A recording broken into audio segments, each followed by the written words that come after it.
السلام علیکم ورحمۃ اللہ وبرکاتہ۔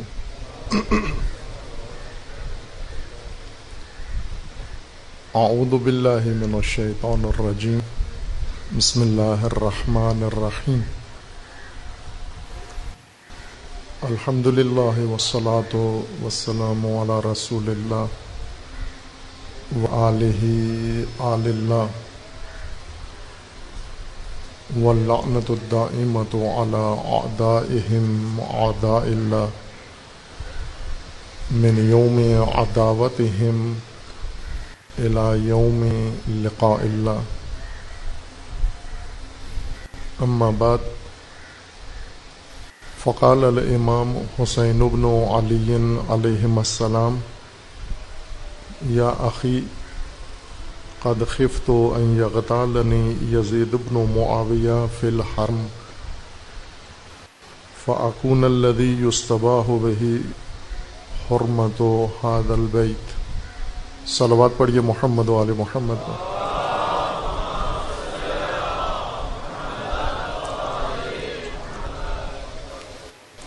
خداوند تبارک و تعالی تمام مومنین کو اپنے حفظ و امان میں محفوظ فرمائے۔ تمام مومنین کی حفظ و سلامتی کے لیے صلوات پڑھیے محمد و آل محمد۔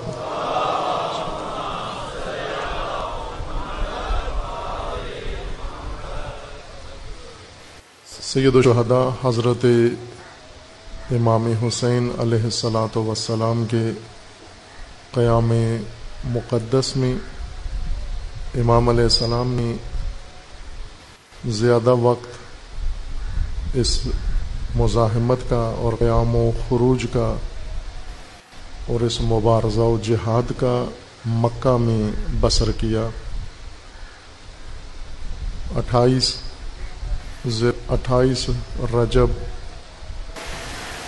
60 ہجری میں مدینہ سے جس مزاحمت کا آغاز کیا تھا، چند دن راستے میں لگے مدینہ سے مکہ تک۔ 3 شعبان 60 ہجری کو مکہ تشریف لائے اور مکہ میں 4 ماہ سے زیادہ عرصہ، 4 ماہ اور 6 دن یا 7 دن مسلسل قیام مکہ میں رکھا۔ اس دوران مکہ سے امام خارج نہیں ہوئے، باہر نہیں ہوئے، اور 8 ذی الحجہ 60 ہجری امام نے اہل مکہ کو آخری خطبہ دیا، خطاب فرمایا اور مکہ چھوڑنے کا ارادہ فرمایا۔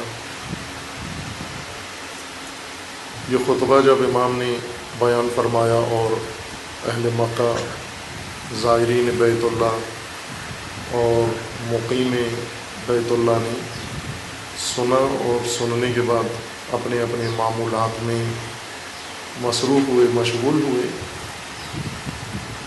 اس مجمع میں آپ کے برادر گرامی جناب محمد ابن حنفیہ بھی موجود تھے، تشریف فرما تھے۔ جب آپ مدینہ سے روانہ ہوئے تو بھی محمد ابن حنفیہ مدینہ میں تھے، اور امام علیہ السلام ایک خصوصی نشست اپنے برادر گرامی کے ساتھ انجام دے کر اور انہیں اپنی تاریخی وصیت لکھ کر سپرد کرنے کے بعد مدینہ سے روانہ ہوئے، اور مکہ کے آخری خطاب میں جناب محمد ابن حنفیہ نے خطاب سنا، اور اس کے بعد رات کے وقت امام علیہ السلام کی خدمت میں حاضر ہوئے، جہاں امام کی اقامت گاہ تھی، جبل کعبہ کے اوپر۔ جناب عبداللہ ابن عباس ابن عبد المطلب کا پرانا گھر، آبائی گھر، جس میں سید الشہداء علیہ السلام نے اس دوران قیام فرمایا تھا، امام علیہ السلام اس اقامت گاہ پہ پہنچے، اور محمد ابن حنفیہ وہیں پہ امام کی خدمت میں تشریف لے گئے، حاضر ہوئے، اور امام علیہ السلام سے تقاضا کیا، وہی تقاضا جو پہلے بارہا کر چکے تھے. پہلے مدینہ میں اس کا اظہار کیا، پھر مکہ پہنچنے کے بعد امام سے اس کا اظہار کیا، اور اب آخری وداعی خطبے کے بعد بھی امام علیہ السلام کی خدمت میں حاضر ہوئے اور یہ عرضداشت پیش کی کہ میری درخواست ہے کہ آپ مکہ سے باہر نہ جائیے، مکہ میں سکونت رکھیں، مکہ میں اپنا قیام جاری رکھیں،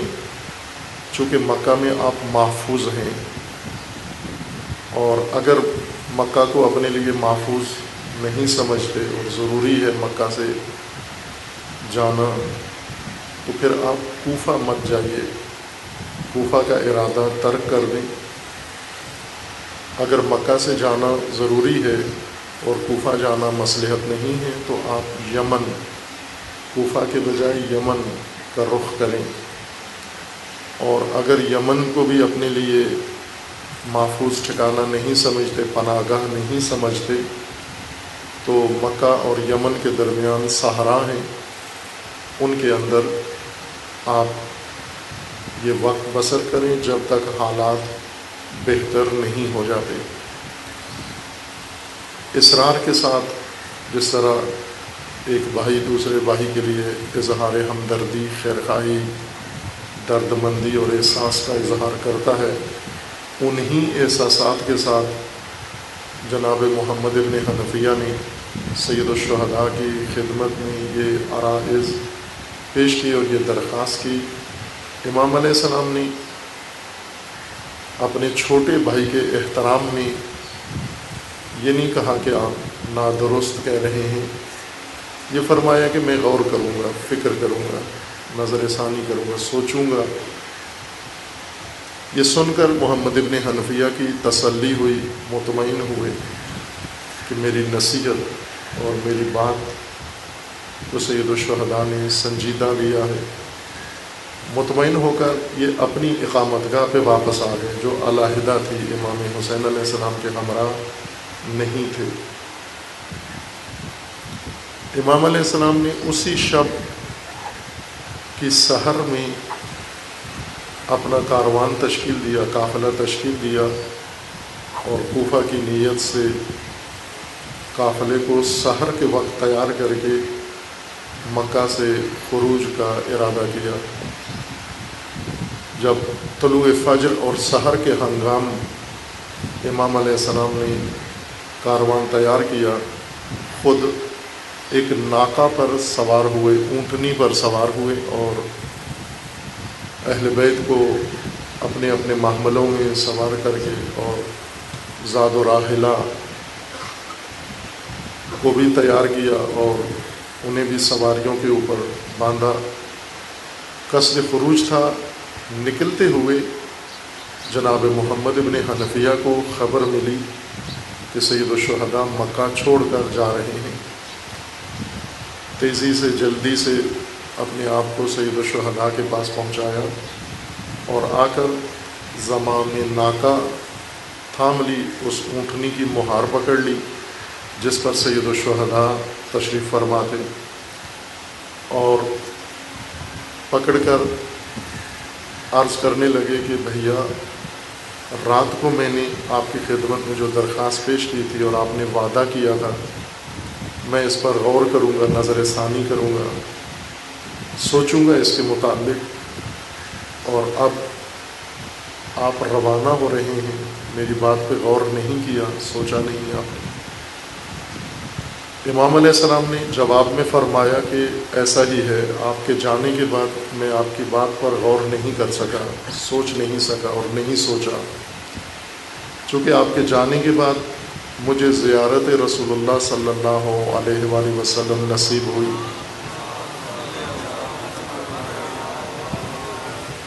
اور میں بارگاہ رسالت میں حاضر ہوا تو رسول اللہ نے مجھے حکم دیا، اخرج یا حسین فإن اللہ شاء ان یراک قتیلا. آپ نے کہا تھا مکہ سے خارج نہ ہونا، رسول اللہ نے حکم دیا کہ مکہ جلدی چھوڑ دو، خارج ہو، قیام کرو، نکلو، یزید کے خلاف خروج کرو، جہاد کرو، اس لیے کہ اللہ آپ کو شہید دیکھنا چاہتا ہے، قتیل دیکھنا چاہتا ہے۔ جناب محمد ابن حنفیہ نے جب یہ جواب سنا تو اظہار کرنے لگے انا للہ و انا الیہ راجعون، اور روتے ہوئے آہ و بکا کے ساتھ عرض کیا کہ اگر آپ کے لیے طے ہو چکا ہے مکہ سے جانا تو پھر ان بیویوں کو اور خواتین کو اپنے ہمراہ نہ لے جائیں۔ سید الشہداء علیہ الصلاۃ والسلام نے جواب میں فرمایا کہ رسول اللہ نے یہ بھی حکم دیا ہے ان اللہ شاء ان یراہن سوایا، اللہ کا فرمان ہے کہ یہ بیویاں بھی ساتھ جائیں اور خدا انہیں اس جہاد میں قیدی دیکھنا چاہتا ہے، اسیر دیکھنا چاہتا ہے، اللہ کی مشیت یہ ہے۔ اس کے بعد جناب محمد ابن حنفیہ علیحدہ ہو گئے اور سید الشہداء مکہ سے روانہ ہو گئے۔ پھر مکہ سے روانگی کے بعد کچھ اور اتفاقات رونما ہوئے جنہیں تدریجاً بیان کیا جائے گا تاریخ میں، اسی طرح ترتیب کے ساتھ قدم بقدم ان حوادث کا ذکر کیا گیا ہے۔ جیسے قرآن کریم میں ہم تلاوت جب کرتے ہیں توفیق ہوتی ہے، جن کو توفیق ہے قرآن پڑھتے ہیں، وہ قرآن میں جگہ جگہ انہیں ایک علامت نظر آتی ہے، وقف کی، ٹھہرنے کی، رکنے کی علامت ہے کہ یہاں رک جائیے۔ یہ وقف قاریان قرآن نے علامتیں مقرر کی ہیں۔ پڑھنے کے آداب یہ ہیں کہ یہاں پر آپ تلفظ روک دیں، یہاں پر آپ تسلسل روک دیں، یہاں پر آواز روک دیں، یہاں پر سانس روک دیں، کاٹ دیں، اور بعد والے لفظ کو پہلے لفظ کے ساتھ ملا کے نہ پڑھیں۔ یہ وقف قرآن کے قاریان قرآن نے ضبط و ثبت کیے ہیں، لیکن یہی عمل جو وقف کا قرآن میں قراءت و تلاوت کے وقت کو ضروری ہے، اسی طرح قرآن کو سمجھنے کے وقت بھی وقف ضروری ہے۔ جن کو توفیق ہے قرآن فہمی کی، قرآن خوانی سے آگے، قراءت قرآن سے آگے، ختم قرآن سے آگے، قرآن کی فہم و تدبر کی جن کو توفیق ہے، ان کے لیے بھی وقف ہیں کہ وہ بھی رک رک کے قرآن پڑھیں۔ رک کے کیسے پڑھیں؟ تدبر کرتے ہوئے جائیں، غور کرتے ہوئے جائیں، سمجھتے ہوئے جائیں، طوطے کی طرح دہراتے ہوئے اور سناتے ہوئے نہ گزر جائیں، تدبر کرتے ہوئے رک رک کر قرآن کے معانی، قرآن کے پیغام، قرآن کی ہدایت کو دریافت کرتے ہوئے قدم بے قدم آگے بڑھیں، تاکہ ہر آیت قرآن کی، ہر کلمہ قرآن کا، ہر جملہ قرآن کا، ہر لفظ قرآن کا اپنے اندر جو پیغام و ہدایت رکھتا ہے اور امانت آپ کے لیے رکھتا ہے، آپ وصول کرتے ہوئے آگے بڑھیں، دریافت کرتے ہوئے آگے بڑھیں۔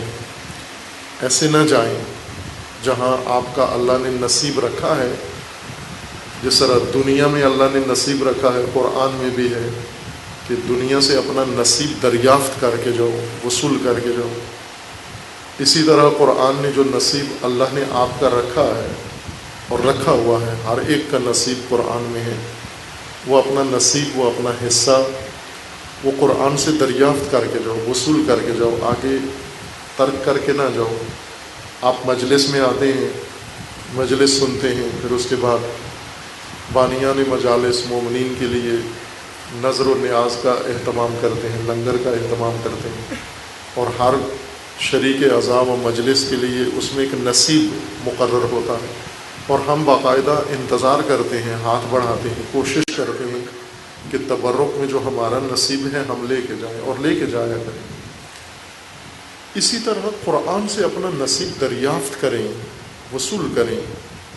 ہر لفظ کے اندر فرد فرد کے لیے نصیب ہے، ہر ایک کے لیے ہے، آپ کے لیے ہے، میرے لیے ہے، سب کے لیے ہے۔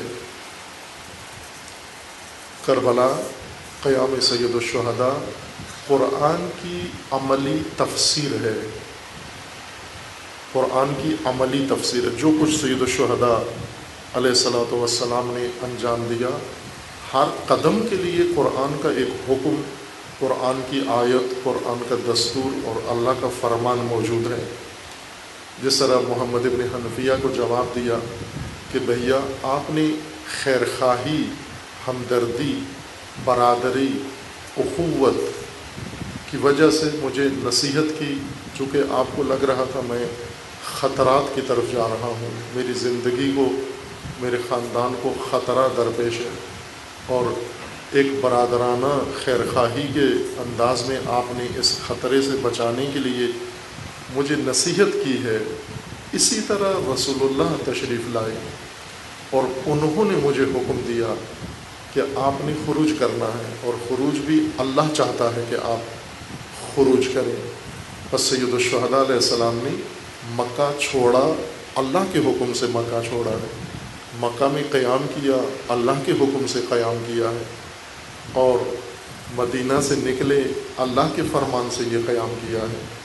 یزید کی بیعت کا انکار کیا، اللہ کے فرمان سے یہ قیام کیا ہے۔ اپنے جذبات، اپنے غضب، اپنی انا، اپنی شخصیت، اپنے خاندان، اپنے قبیلے کی حمیت کی وجہ سے یہ قیام نہیں کیا۔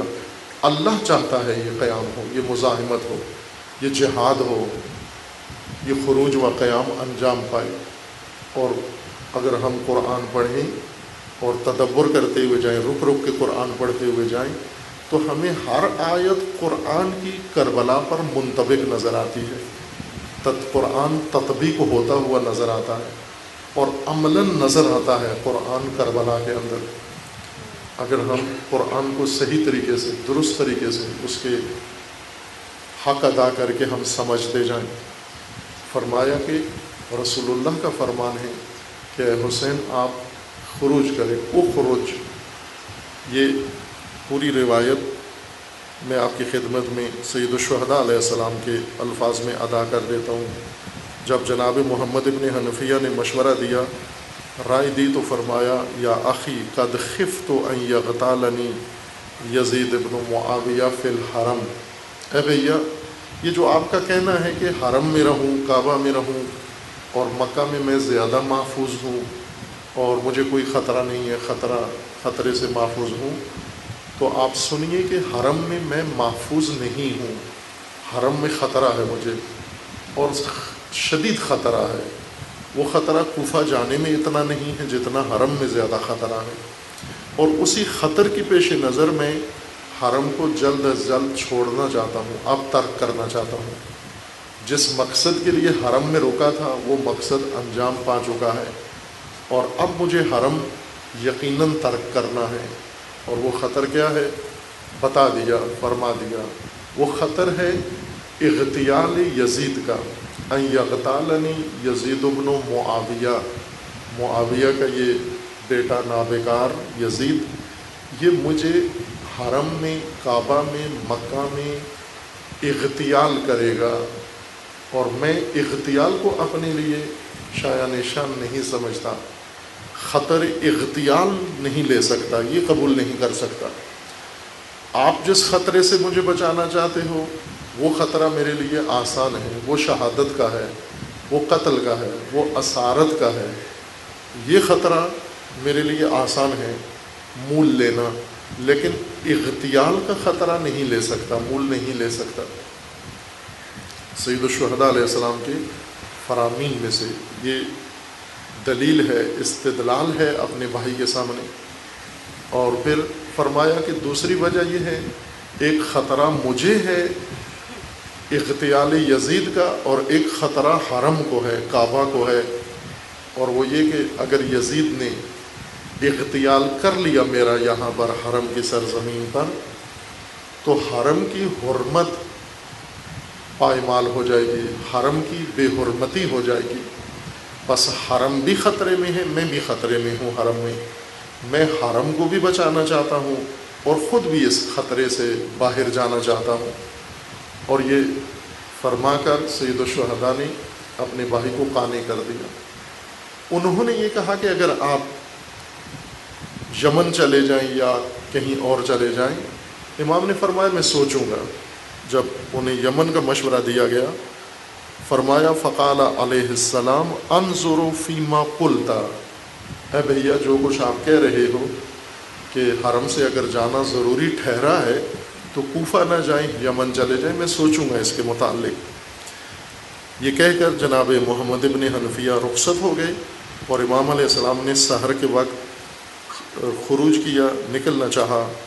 دوبارہ آ گئے، سنا جب سحر کے وقت، پھر آئے اور آ کر اپنے بھیا سے کہنے لگے کہ آپ نے رات کو وعدہ کیا تھا میرے ساتھ کہ میں غور کروں گا. امام نے فرمایا بلا. قال علیہ السلام بلا.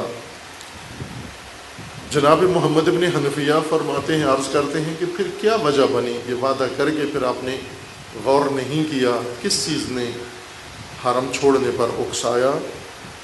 فقال علیہ السلام اعطانی رسول اللہ صلی اللہ علیہ وآلہ وسلم بعد ما فارقتک.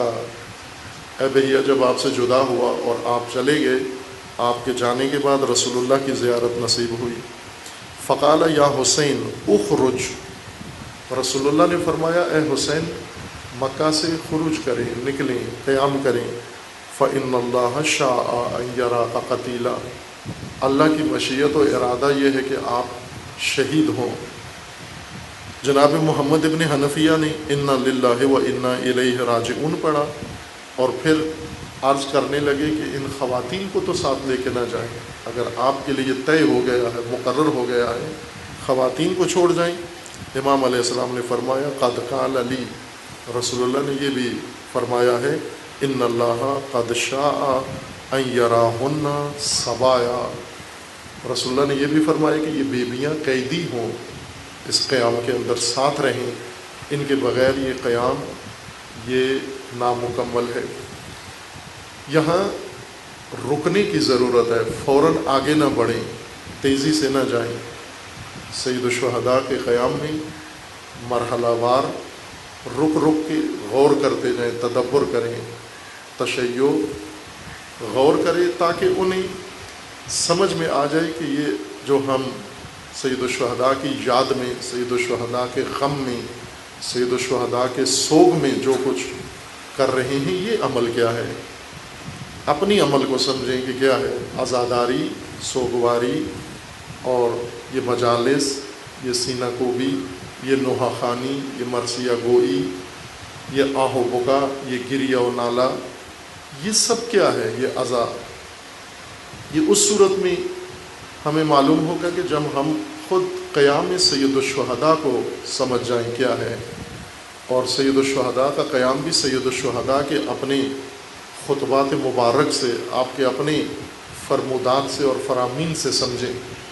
شاعروں سے، مورخین سے، کاتبوں سے، خطیبوں سے سنیں گے، وہ عقیدتاً آپ کو بہت کچھ سنا دیں گے، آپ کے حوصلے سے بھی زیادہ سنانے کے لیے تیار ہیں. اور ایسا ہی ہم نے سنا ہوا ہے. عقیدت کی کربلا، عقیدت کے حسین، عقیدت کی عزا ہم نے نسل اندر نسل سنی ہو، یہ صدیوں سے سن رہے ہیں. سید الشہداء کی زبان مبارک سے سنیں آپ خود کیا فرماتے ہیں، اپنے متعلق کیا فرماتے ہیں، اور اپنے عمل کے متعلق کیا فرماتے ہیں، اپنے انجام کے بارے میں کیا فرماتے ہیں، اور جن کے خلاف یہ قیام انجام دیا ہے ان کے متعلق کیا فرماتے ہیں، اور پھر آنے والے اپنے شیعوں اور عزاداروں کے متعلق کیا فرماتے ہیں. عزاداری اسی قیام سید الشہداء کا تسلسل ہے، اور عزاداری اپنے اصل روپ میں، اپنی اصل حقیقت میں، اپنی اصلی بنیاد پر اس وقت شیعہ برپا کر سکتا ہے یا عزاداری انجام دے سکتا ہے جب اسے اصل عزاداری کی بنیاد کا معلوم ہو جائے، علم ہو جائے، یعنی کربلا کا علم ہو، قیام سید الشہداء کا علم ہو. قیام سید الشہداء مزاحمتی ہے، مزاحمت ہے. آج کی میں اصطلاح کے مطابق عرض کر رہا ہوں، یہ مزاحمتی قیام ہے امام حسین علیہ السلام کا. اور وہ بھی اپنے وقت کی فاسد حکومت کے خلاف، ظالم حکومت کے خلاف، ناحق حکومت کے خلاف، غاصب حکومت کے خلاف، نااہل حکومت کے خلاف، جابر حکومت کے خلاف، فاسق حکومت کے خلاف امام علیہ السلام کا یہ قیام ہے۔ اس کے کوئی اور رخ نہیں ہے، چونکہ اس وقت ڈاکو موجود تھے، چور موجود تھے، ملاوٹ کرنے والے موجود تھے، سود کھانے والے موجود تھے، جوا کھیلنے والے موجود تھے۔ ظاہر ہے ہر طبقے کے اندر یہ افراد موجود ہوتے ہیں، شرابی، کبابی اور فاسد لوگ انفرادی طور پر اپنے گھروں میں، محلوں میں، ہر جگہ موجود تھے، اور سب کو معلوم تھا۔ سید الشہداء علیہ السلام نے وہ اصلاحی تحریک نہیں چلائی کہ ڈاکو پکڑنے ہیں، یا یہ نہیں فرمایا کہ ان پڑھوں کو تعلیم دینی ہے، یا یہ نہیں کہا کہ فقیروں کو راشن دینا ہے، لنگر کھلانا ہے۔ فقیر تھے، نادار تھے، تمام طبقات اس وقت جو ایک معاشرے کی ترکیب کے اندر موجود ہوتے ہیں جیسے آج ہیں، یہ سب اس وقت پائے جاتے تھے۔ لیکن امام علیہ السلام نے ان تمام برائیوں کو جو اس وقت موجود تھیں، ان کے بجائے اصل بڑی برائی، مرکزی برائی، بنیادی برائی کو جا کر ہدف قرار دیا، اور وہ ہے حکومت فاسد۔ یہ حکومت فاسد جو حق نہیں رکھتے مسلمانوں کے اوپر، کلمہ گو لوگوں کے اوپر، اہل ایمان کے اوپر حاکمیت کا، ان کے خلاف سید الشہداء نے قیام کیا۔ اور حکومتوں کے خلاف، حکومتوں کے انکار سے جو تحریکیں شروع ہوتی ہیں، انہیں ہی مزاحمت کہا جاتا ہے، انہیں ہی شورش کہا جاتا ہے۔ یہی بغاوت ہے اس حکومت کے خلاف۔ حکومت اگر ٹھیک ہو، عادل ہو، حق حکومت ہو، اس کے خلاف کوئی اٹھے، یہ بغاوت حکومت حق ہے۔ لیکن اگر فاسد حکومت ہو، اس فاسد حکومت کے خلاف قیام کرنا، یہ قیام حق ہے باطل حکومت کے خلاف۔ اور سید الشہداء علیہ السلام نے یہ عمل انجام دیا، اس راہ کو انتخاب کیا۔ عزیزان، وہ مطلب جو دو بھائیوں کے درمیان اس مکالمے کی صورت میں انجام پایا، محمد ابن حنفیہ بھی امیر المومنین کے فرزند ہیں، سید الشہداء بھی امیر المومنین کے فرزند ہیں۔ علی کے دو بیٹے، ایک بیٹا حکومت کے خلاف قیام کرتا ہے، ایک بیٹا اس دوسرے بھائی کو آ کر اس قیام سے روک رہے ہیں، کوشش کر رہے ہیں کہ یہ قیام سید الشہداء انجام نہ دیں۔ کیوں؟ اس لیے کہ بھائی ہیں، ہمدردی ہے، تعلق ہے، رشتہ ہے، خون ایک ہے، اور اس رشتے اور تعلق کی وجہ سے اپنے بھائی کو خطرات کے منہ میں نہیں دیکھ سکتے، اپنے بھائی کو مصائب کے حوالے نہیں کر سکتے، اپنے بھائی کو اپنے حال پر نہیں چھوڑ سکتے، لا تعلق نہیں رہ سکتے۔ لہٰذا مدینہ میں جب سید الشہداء خود گئے محمد ابن حنفیہ کے پاس اور جا کر انہیں آگاہ کیا کہ میں حکومت کی بیعت کا انکار کر دیا ہے اور میں اب ان کے خلاف قیام کر رہا ہوں، اس وقت بھی جناب محمد ابن حنفیہ نے اس سے زیادہ گفتگو کی اور امام علیہ السلام کو اس قیام سے دور رکھنے کے لیے استدلال کیا، اور اب مکہ سے نکلتے ہوئے بھی وہی باتیں تکرار کی، لیکن مختصر طور پر، چونکہ ہمدردی ہے۔ سب سے بڑی ہمدردی یہ کہ سید الشہداء ایک بہت ہی خطرناک راہ کی طرف نکل پڑے ہیں، حکومت کے خلاف قیام، ظالم، وحشی، درندہ، بے رحم حکومت کے خلاف، جس کے کوئی اقدار نہیں ہے، اصول نہیں ہے، ضوابط نہیں ہے، کسی چیز کی پابندی نہیں ہے، ان کے دل میں خوف خدا نہیں ہے۔ اس سے پہلے وہ اپنی بربریت اور اپنی درندگی کا بارہا ثبوت دے چکے ہیں۔ اس لیے سید الشہداء کے سامنے جو خطرہ تھا وہ بھائی کو نظر آ رہا ہے، اور امام علیہ السلام مصر ہیں میں اس قیام کو جاری رکھوں گا، اور یہ ماموریت ہے میری، حکم ہے میرے لیے، اس کو میں نے اس حاکمیت کے خلاف آواز اٹھانی ہے۔ مکہ میں 4 ماہ قیام کر کے لوگوں کو بھی اس مزاحمت میں شامل کرنے کے لیے دعوت عام دی، چونکہ مکہ مرکز ہے امت اسلامی کا، اور حج کے ایام ہیں، حج کے ایام میں تمام امت اسلامی اور اس کے برگزیدگان سرکردگان سب حج پہ مشرف ہوتے ہیں۔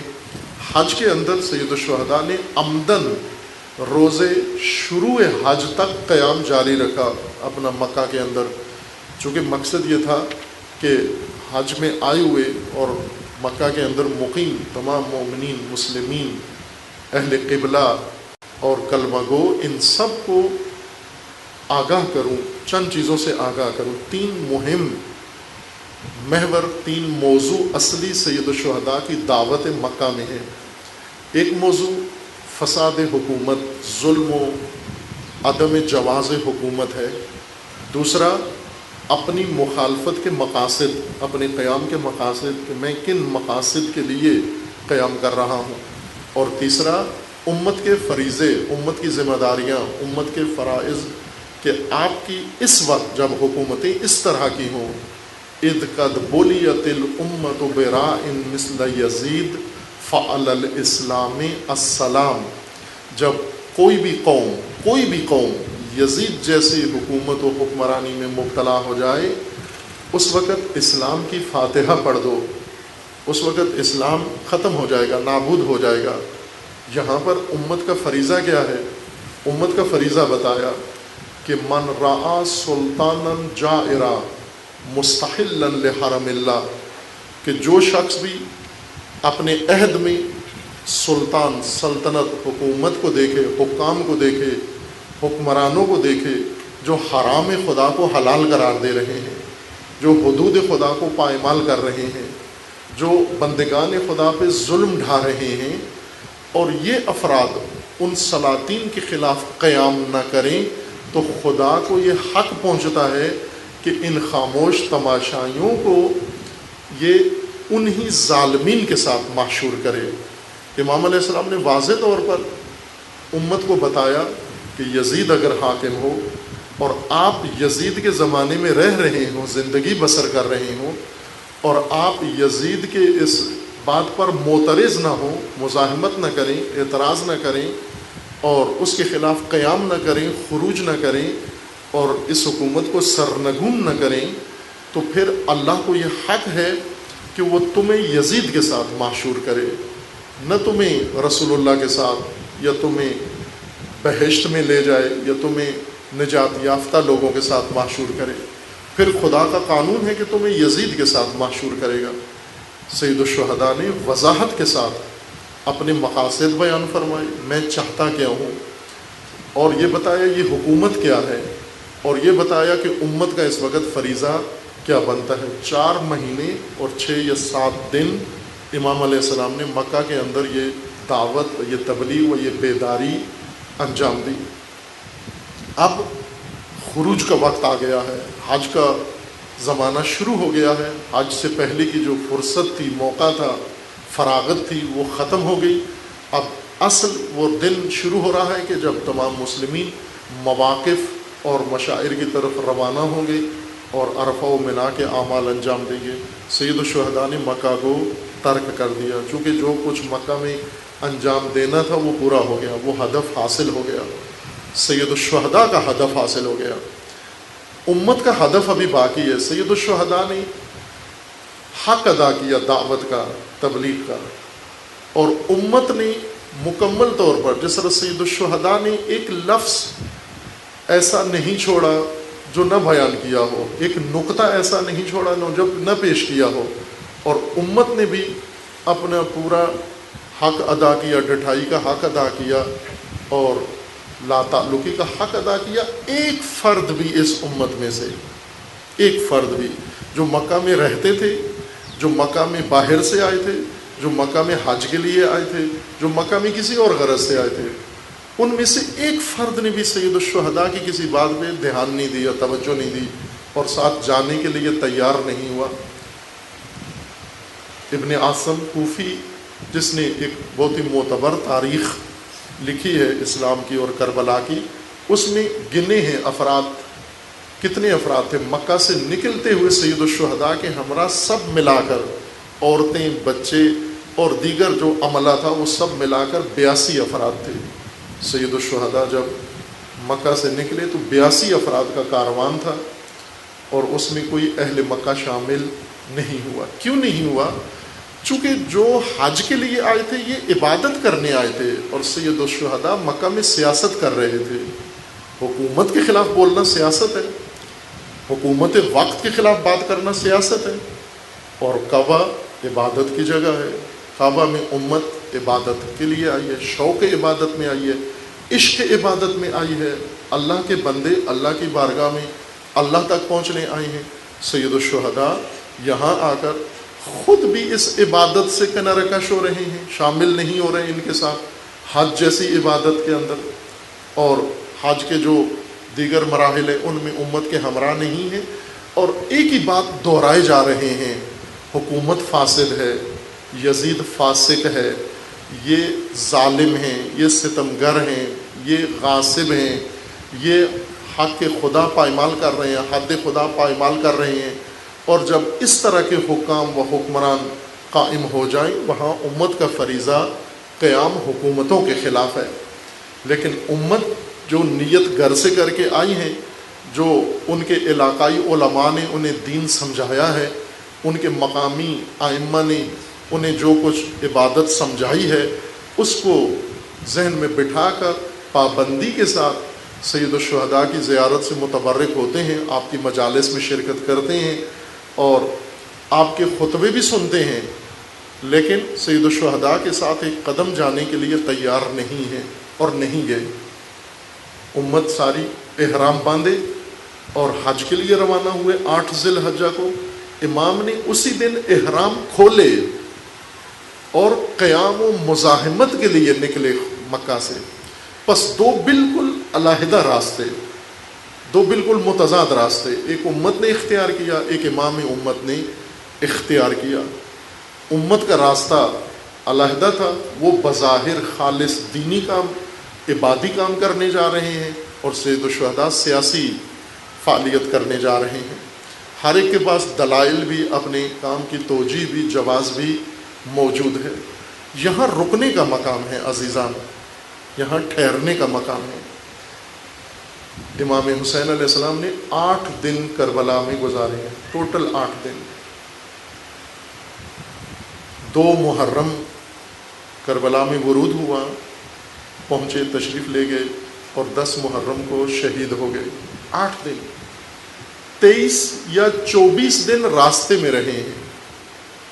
مکہ سے امام روانہ ہوئے اور کربلا پہنچنے تک 23 یا 24 دن گزرے ہیں، اور ان 23-24 دنوں میں اکثر وقت یا سفر کیا ہے یا پھر پڑاؤ ڈالا ہے، اور اس پڑاؤ کے درمیان بھی ارد گرد کے قبائل اور افراد کو اور راہ گزر لوگوں کو دعوت دی ہے، آگاہی دی ہے، اور بیداری کی ان کے لیے، یا ان سے کوئی خبر لی ہے، یا انہیں اپنا پیغام پہنچایا ہے ان 24 دنوں کے اندر۔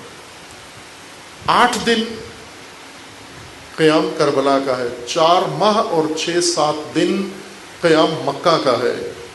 یعنی سید الشہداء نے جو سب سے اہم وقت گزارا وہ مکہ کا وقت تھا۔ مکہ میں اصل حقیقت کھولی، مکہ میں اصل راز برملا کیا، مکہ میں اصل تیاری کی، مکہ میں بیٹھ کر جہد دی، مکہ میں امت کو آگاہی دی، مکہ میں یہ بصیرت لوگوں کے اندر منتقل کرنے کی کوشش کی، اور فیصلہ مکہ میں ہوا۔ کربلا میں جو کچھ ہوا وہ ایک مرحلہ تھا اس مزاحمت کا، رزم کا مرحلہ۔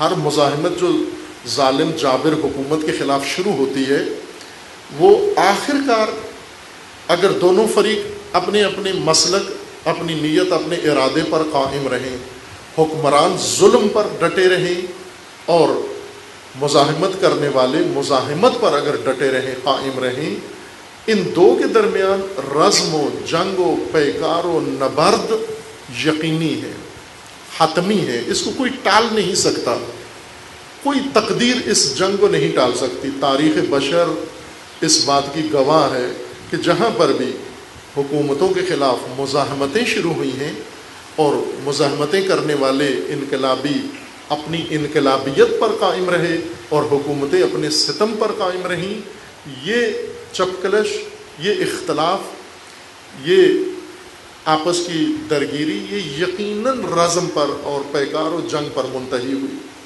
بڑی بڑی جنگیں ہوئیں اور دونوں طرح کے نتیجے نکلے. کسی جگہ پر ظالم حکمران مسلط رہے اور کسی جگہ پر مزاحمین اور مزاحمت کرنے والی تحریکیں کامیاب ہوئیں. انہوں نے ظالموں کو سرنگون کر دیا.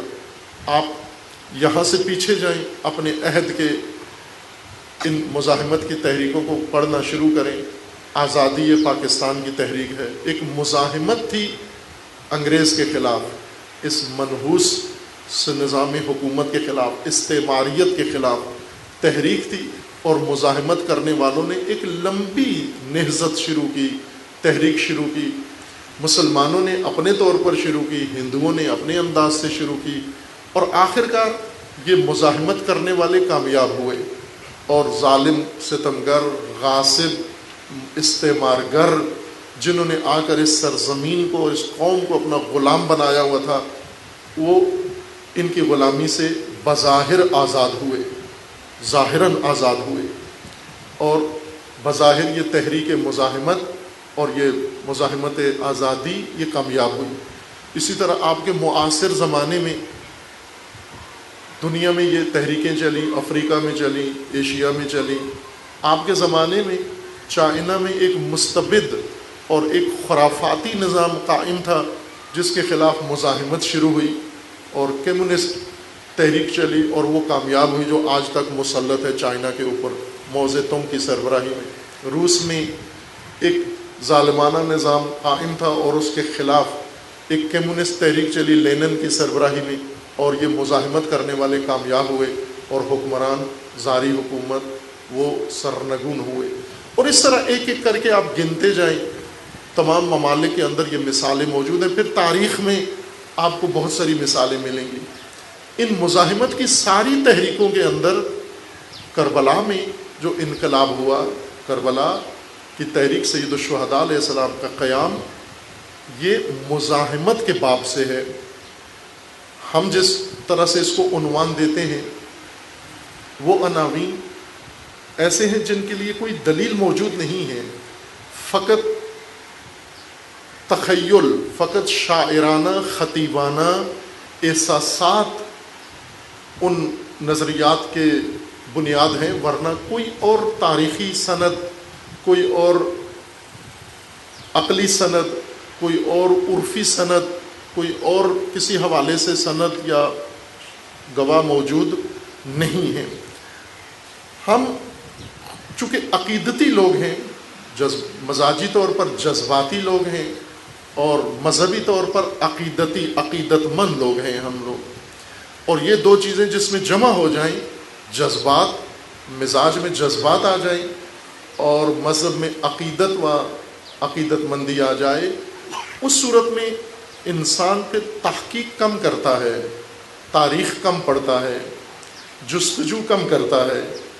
اس صورت میں ہر وہ چیز انسان قبول کر لیتا ہے، مان لیتا ہے جس میں یہ دو عنصر ہوں، ایک جذباتیت ہو اس کے اندر اور دوسرا عقیدت مندی ہو اس کے اندر، عقیدت ہو اس کے اندر.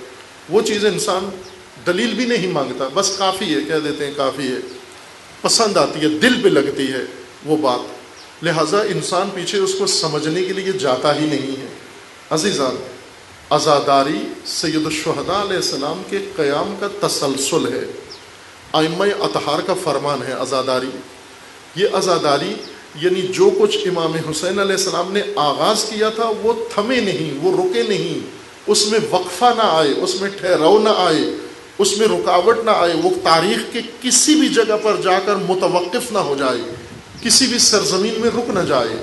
ایک نقطے سے یہ قیام شروع ہوا اور اس قیام کو عالمگیر بنانا تھا، اس قیام کو عالمی اور جہانی بنانا تھا، اس کو یونیورسل بنانا تھا، اس کو گلوبل بنانا تھا. اس لیے سید الشہداء نے تحریک شروع کی اور ائمہ اطہار نے اس تحریک کے تسلسل میں عزاداری کو آغاز کیا. عزاداری اپنی ذات میں، اپنی شخصیت میں، اپنی پہچان میں، اپنی شناخت میں اسی قیام و مزاحمت کے تسلسل کا نام ہے. لیکن بیچ کے میں عزاداری میں بہت کچھ مزاحمت سے ہٹ کر آ گیا. اتنا کچھ عزاداری کے اندر شامل ہوا کہ وہی روح عزا، جو مزاحمت تھی وہی ختم ہو گئی، وہ نہیں رہی ابھی، باقی سب کچھ اس کی جگہ پر اس کا قائم مقام بن گیا، اس کا نعم البدل بن گیا، ہر چیز جانشین مزاحمت بنا دی گئی، ہر چیز عزاداری کا جز بن گئی، ہر رسم عزاداری میں گھس آئی، اور وہ جو روح حسین ابن علی ہے، وہ رزم حسین ابن علی، اور وہ مزاحمت ظلم و جبر و ستم و طاغوتیت کے خلاف، طغیان کے خلاف، وہ عزاداری سے نکل گئی، یعنی بھول گئے، ہم فراموش کر بیٹھے۔ ہمیں رجوع کرنا ہے عزاداری کے روح کو لوٹانے کے لیے، اور عزاداری کو حقیقی معنوں میں کربلا سے متصل رکھنے کے لیے، اور اسی جذبے کے ساتھ کہ جس میں کوئی بھی آ جائے، بھائی آ جائے، محمد ابن حنفیہ جیسا بھائی آ جائے، خونی رشتہ آ جائے، اتنا ہمدرد آ جائے، اتنا خیرخواہ آ جائے، وہ ہر صورت میں عزادار کو خطرے سے بچانا چاہتا ہے، لیکن حسین ابن علی صریح فرما رہے ہیں کہ بھیا آپ کی ہمدردی میں شک نہیں ہے، اس میں ذرا برابر ریب نہیں ہے، اس میں عیب نہیں ہے، آپ جو کچھ کر رہے ہیں برادری کا حق ادا کر رہے ہیں، لیکن میں جو کچھ کر رہا ہوں معمور ہوں، میں آپ کو سراہتا ہوں، ستائش کرتا ہوں، تعریف کرتا ہوں آپ کے جذبے کی، آپ کے احساسات کی، آپ کی برادری کی، آپ کی ہمدردی کی، لیکن میں معمور ہوں، مجھے حکم ہے، رسول اللہ کا فرمان ہے، اخرج یا حسین، اے حسین قیام کر، خروج کر۔ ایک سوال جو یہیں پر اسی مارکے میں کہ سید الشہداء علیہ الصلوۃ والسلام جیسا ہم اہل منبر ہوں یا اہل عزا ہوں، ہم بانیان عزا ہوں، شرکاء عزا ہوں، بلاخر سب عزاداری میں شریک ہیں، ایک جیسی حیثیت ہے سب کی، فرق نہیں پڑتا، کوئی بڑا عزادار کوئی چھوٹا عزادار نہیں ہے، جس کے دل میں حب حسین ابن علی ہے، غم حسین ہے، وہ عزادار ہے۔ اب جتنا حصہ ڈالتا ہے وہ علیحدہ بات ہے، وہ توفیق ہے اس کی، لیکن اس جذبے کے لحاظ سے کوئی فرق اس میں نہیں ہے، غریب ہو یا امیر ہو، زیادہ خرچ کرتا ہو یا تھوڑا خرچ کرتا ہو۔ عزا خرچہ نہیں مانگتی، یہ ہمارا بنایا ہوا طریقہ ہے جو بہت مہنگا کر دیا ہے ہم نے۔ اس وقت دنیا میں سب سے مہنگا کام، پاکستان کے اندر بالخصوص سب سے مہنگا کام عزاداری کرانا ہے۔ ہندوستان میں آسان ہے عزاداری کرانا، ہندوستان میں بالکل خرچہ نہیں ہوتا۔ آپ جن خطیبوں کو لاکھوں روپے دیتے ہو، مشکل سے ہندوستان میں ان کو ہزاروں روپے دیتے ہیں۔ یہ ہندوستانی علماء کی گواہی کے مطابق اور بانیان کی گواہی کے مطابق کہ جو بزرگان آتے ہیں، آ کر تقریریں کرتے ہیں پاکستان میں آ کر، مثلا لاکھ روپے ایک مجلس کا لے لیتے ہیں، ہندوستان میں 1000 روپے بھی اگر ان کو ایک مجلس کا مل جائے تو بہت غنیمت ہے وہاں پر، وہاں اتنا خرچہ نہیں کرتے۔ لیکن پاکستان میں بہت مہنگی ہو گئی ہے عزاداری، چونکہ کمرشلائز ہو گئی ہے، اور اس کے اندر تجارتی پہلو زیادہ آ گیا ہے، عنصر معاوضے کا پہلو زیادہ آ گیا ہے، ہر ایک کو بہت، خصوصاً بانی کو بہت زیادہ خرچ کرنا پڑتا ہے، جبکہ عزائے حسین میں ایسے نہیں تھا کہ عزا پر خرچ کرنا ہے۔ عزاداری کا مقصد یہ نہیں ہے کہ عزا پر خرچہ کرو، عزادار پر خرچہ کرو، خطیب پر خرچہ کرو، ذاکر پر خرچہ کرو۔ عزاداری اگر تسلسل کربلا ہے تو عزاداری کا مطلب ہے کہ عزادار کو دین پر خرچ کرو، اپنے آپ کو دین پر خرچ کرو، اپنا کنبہ دین پر خرچ کرو، اپنا خاندان دین پر خرچ کرو، اپنی شخصیت دین پر خرچ کرو، اپنی ناموس دین پر خرچ کرو، اللہ کی راہ پر خرچ کرو۔ نہیں یہ کہ خود آپ عزاداری کو کاروبار بنا کر اور اس طرح سے عزا برپا کرو، اور عزا کا مقصد بھی فقط ثواب ہے، نہ عزیز من، عزا کے اندر ثواب رغبت کے لیے ہے۔ عزا کا مقصد قیام کربلا کا تسلسل ہے، یعنی مزاحمت۔ عزاداری اپنی ذات میں مزاحمت کا نام ہے۔ مزاحمت کس کے خلاف؟ فاسد حکومتوں کے خلاف، طاغوتوں کے خلاف، ظالموں کے خلاف، جباروں کے خلاف۔ سید الشہداء علیہ السلام کے لیے اس خطرے سے، شہادتوں سے، اس مصیبتوں سے بچنے کے لیے راستہ موجود تھا، ممکن تھا، عملی راستہ موجود تھا یا نہیں تھا؟ رک کر اس سوال کا جواب لینا ہے ہمیں اسی مختصر سے فرمان سے۔ سید الشہداء علیہ السلام نے جو بیان فرمایا، راستہ متبادل راستہ موجود ہے ان شہادتوں سے بچنے کے لیے یا نہیں؟ یہی شہادتیں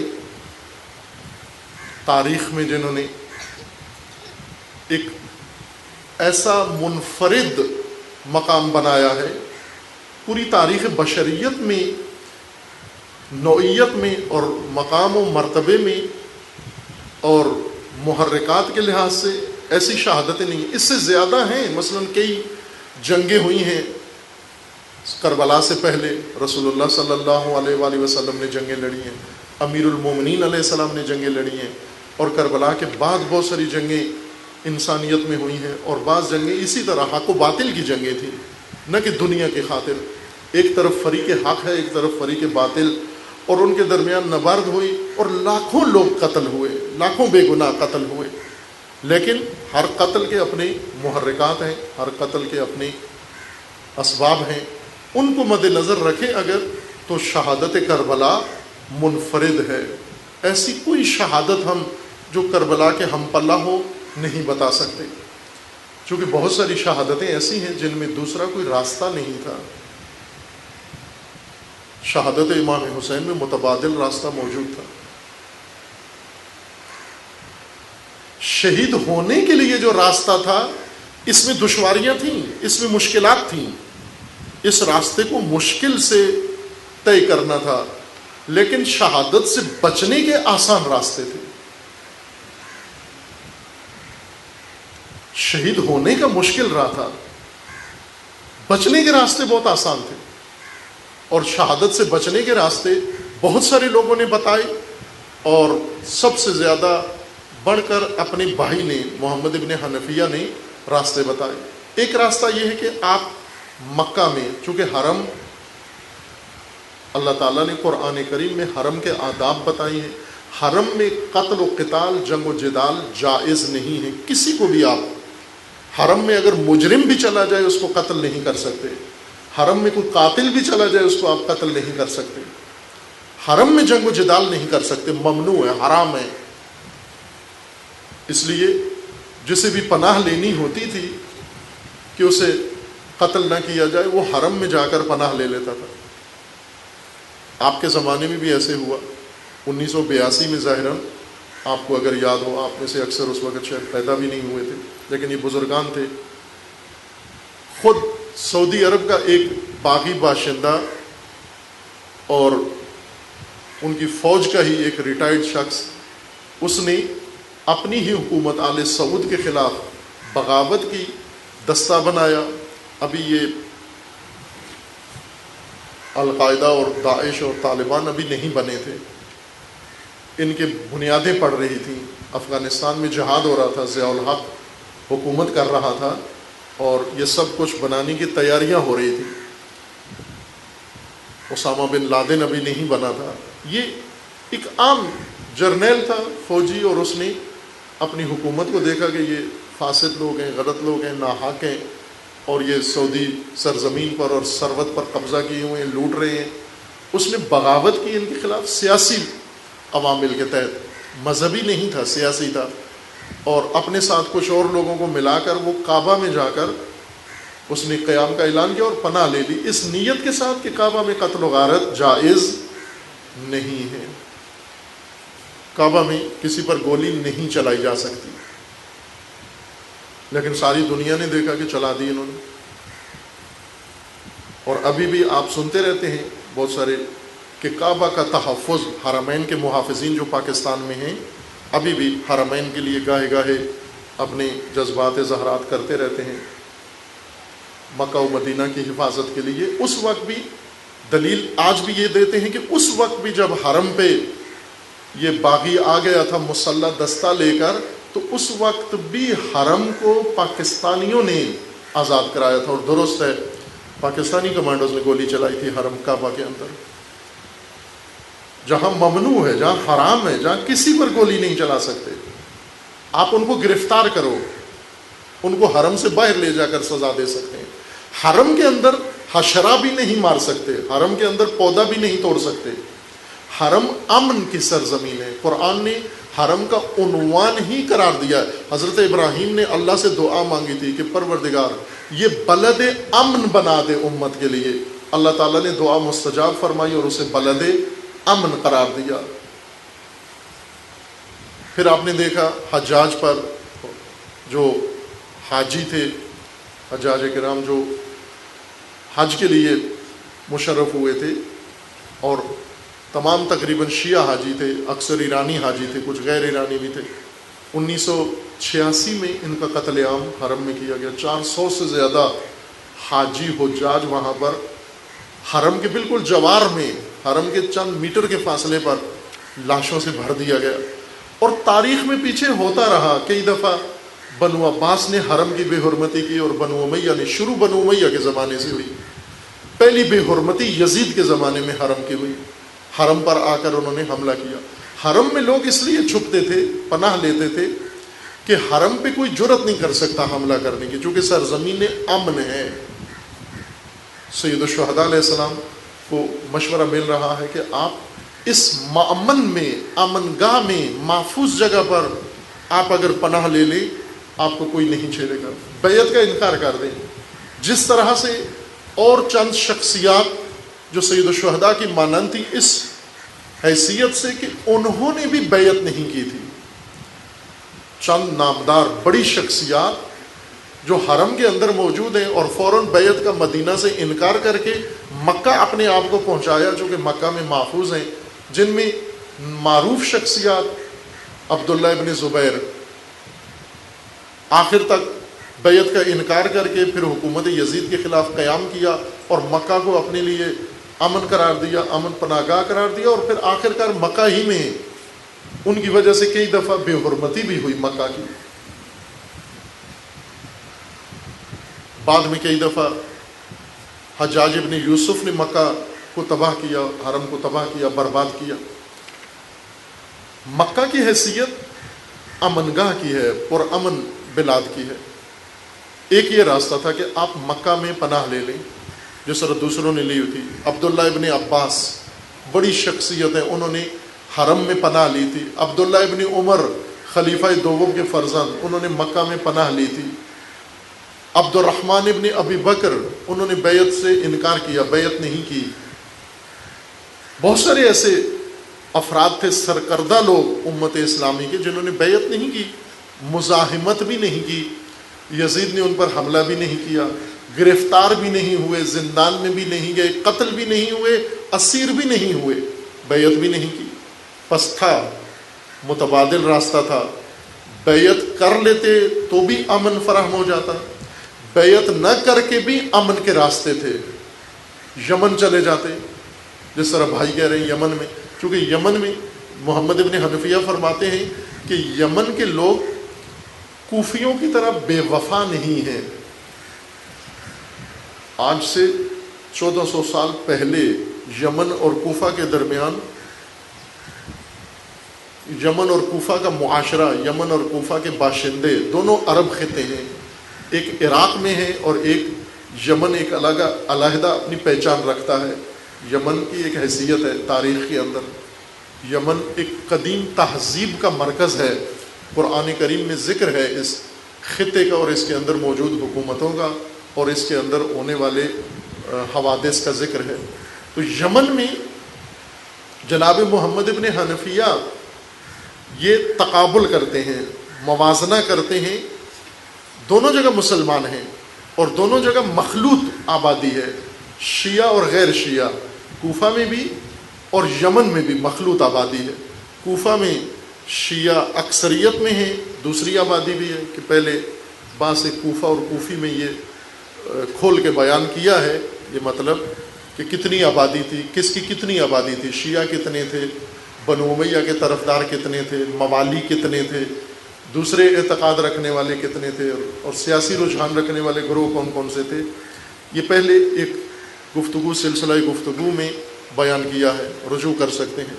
یمن میں بھی مخلوط آبادی تھی، شیعہ اور غیر شیعہ. جناب محمد ابن حنفیہ سید الشہداء سے عرض کر رہے ہیں کہ یمن اور کوفہ میں اگر موازنہ کریں، اہل کوفہ قابل بھروسہ نہیں ہیں لیکن اہل یمن قابل بھروسہ ہیں. اہل کوفہ بے وفا ہیں، اہل یمن وفادار ہیں. اہل کوفہ بے رحم ہیں اور اہل یمن مہربان ہیں. یہ کتاب جو میرے پاس ہے اسی کے اندر یہ سب مطلب مندرج ہے. وقت کی، چونکہ مومنین کو وقت کا زیادہ قیمتی ہونے کا احساس ہوتا ہے، وقت آپ کا زیادہ ضائع نہیں کرتے. مطالب بے شک ضائع ہو جائیں، وقت ضائع نہیں ہونا چاہیے. آپ خود رجوع کر لینا. محمد ابن حنفیہ مدینہ میں بیٹھ کر سید الشہداء علیہ السلام کے ساتھ گفتگو کر کے کوفہ اور یمن کے درمیان موازنہ کر رہے ہیں کہ بھیا مجھے دونوں شہروں کی پہچان ہے، شناخت ہے. اس شہر کے لوگ ایسے ہیں، اس شہر کے لوگ ایسے ہیں. جیسے کوئی بیٹھ کر اس وقت پاکستان میں دو شہروں میں موازنہ کرے، کراچی اور لاہور. لاہوری ایسے ہیں، کراچی والے ایسے ہیں. یہ اگر موازنہ شروع کرے، اگر کوئی شناخت رکھتا ہو محمد ابن حنفیہ جیسا بابصیرت انسان ہو، تجربہ کار انسان ہو، جہان دیدہ انسان ہو، آگاہ انسان ہو، اور صرف جذبات و احساسات پر نہ بول رہا ہو. اور اتفاقاً جناب محمد ابن حنفیہ نے جو تجزیہ کیا یمن اور کوفہ کا 100% درست تھا.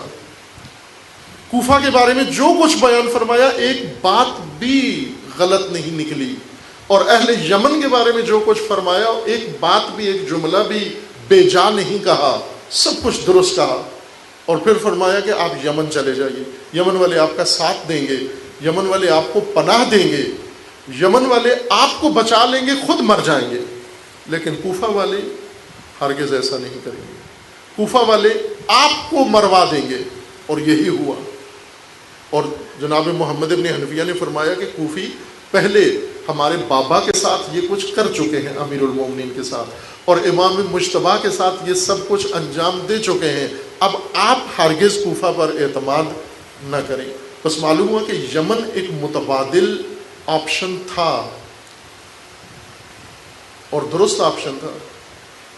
بچت کے لیے بیعت کا انکار کر کے یمن میں جا کر پناہ لے کر، اور یمن میں یزید کے لیے یمن میں جا کر کارروائی کرنا آسان نہیں تھا، دشوار تھا. یمن میں آ کر یہ نبرد مشکل تھی اس کے لیے. یمن بہت دور پڑ جاتا ہے، آخری ساحلی شہر ہے. اس وقت شہر تھا، آج ملک ہے. اور دو سمندروں کے بالکل دہانے پر ہے، کارنر کنٹری ہے. ایک طرف بحر ہند اور دوسری طرف بحر احمر. ان دونوں کے بالکل کونے میں موجود ہے یمن. اب یہاں پر بہت سارے راستے نکل سکتے ہیں.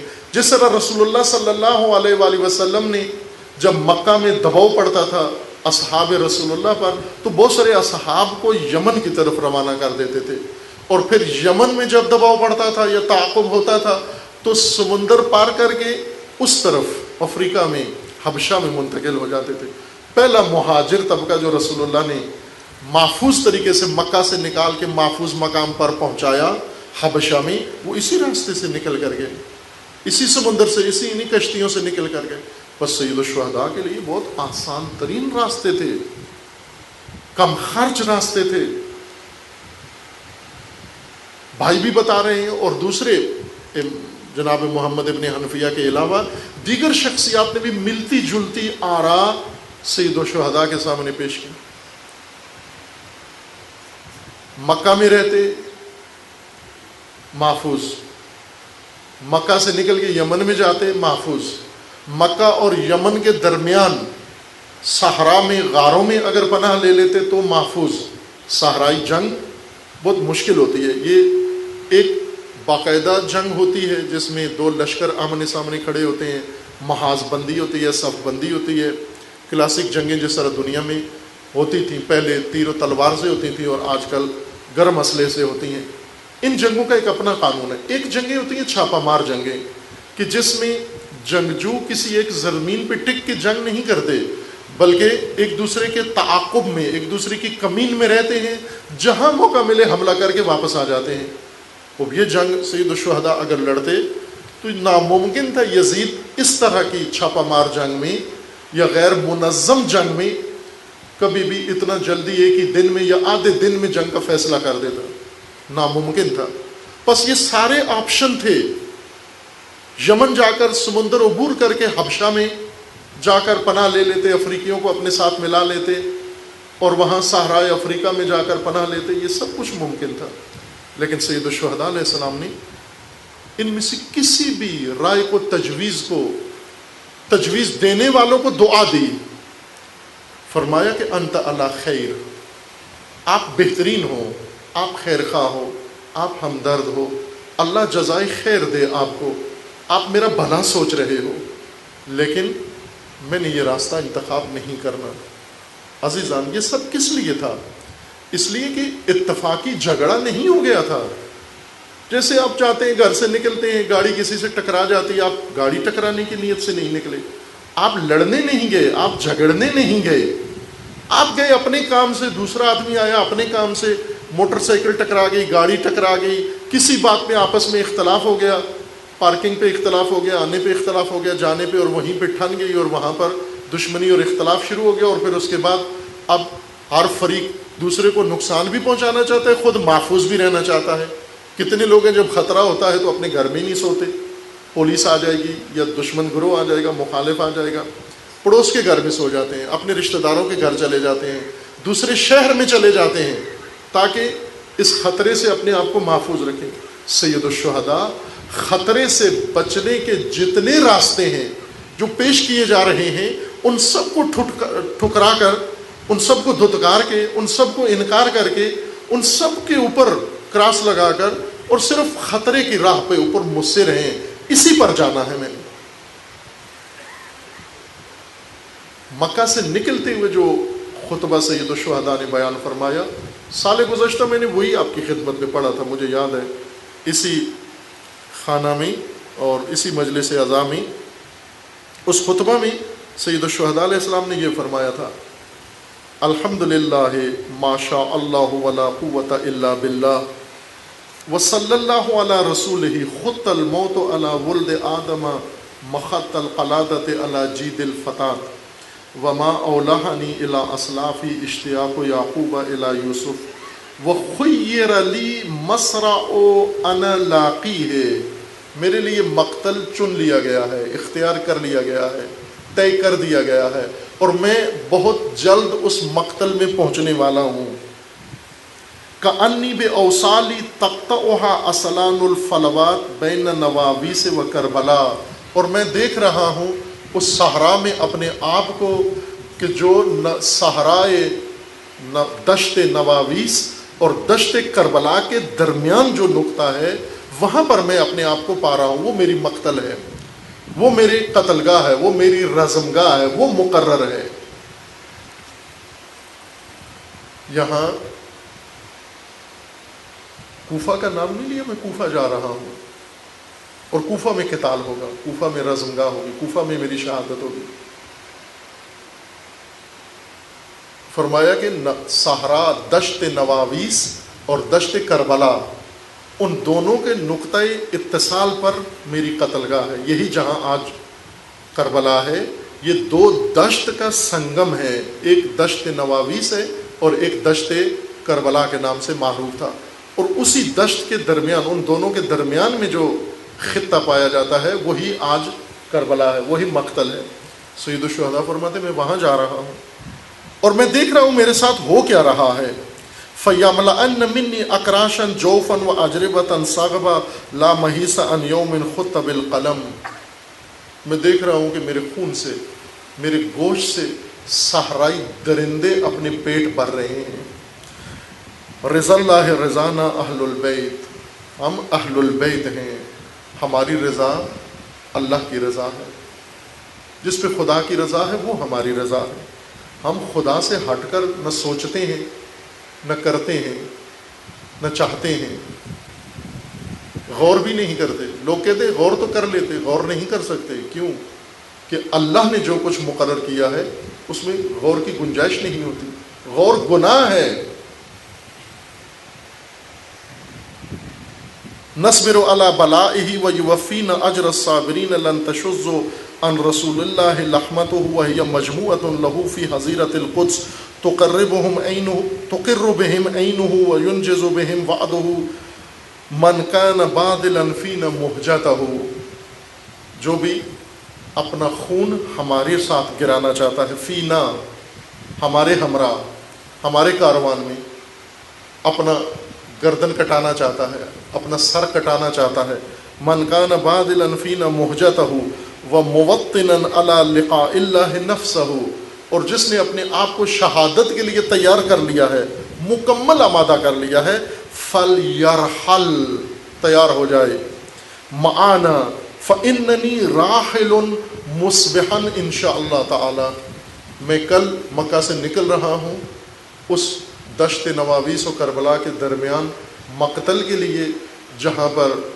میں بھی قتل ہو جاؤں گا، میرے ساتھ جو آئے گا وہ بھی قتل ہو جائے گا، تو جو تیار ہے اس مرحلے کے لیے وہ آمادہ ہو، بسم اللہ کوچ کرے کہ کل میں کوچ کرنے والا ہوں۔ اس صراحت کے ساتھ، وضاحت کے ساتھ بیان فرمایا۔ اسی کے بعد محمد ابن حنفیہ آئے کہ آپ ارادہ ترک کر کے یمن چلے جائیں اور یمن کے اور مکہ کے درمیان رہیں۔ سید الشہداء علیہ السلام عزیزان، امن کے راستے ہوتے ہوئے، بچت کے راستے ہوتے ہوئے، محفوظ ٹھکانے ہوتے ہوئے، پناہ گاہیں ہوتے ہوئے، یقین جانیں 1001 پناہ گاہیں سید الشہداء کو معلوم تھی، دوسروں سے بہتر معلوم تھی، لیکن ان پناہ گاہوں میں جا نہیں سکتا۔ جانا ہے فقط مقتل میں جانا ہے۔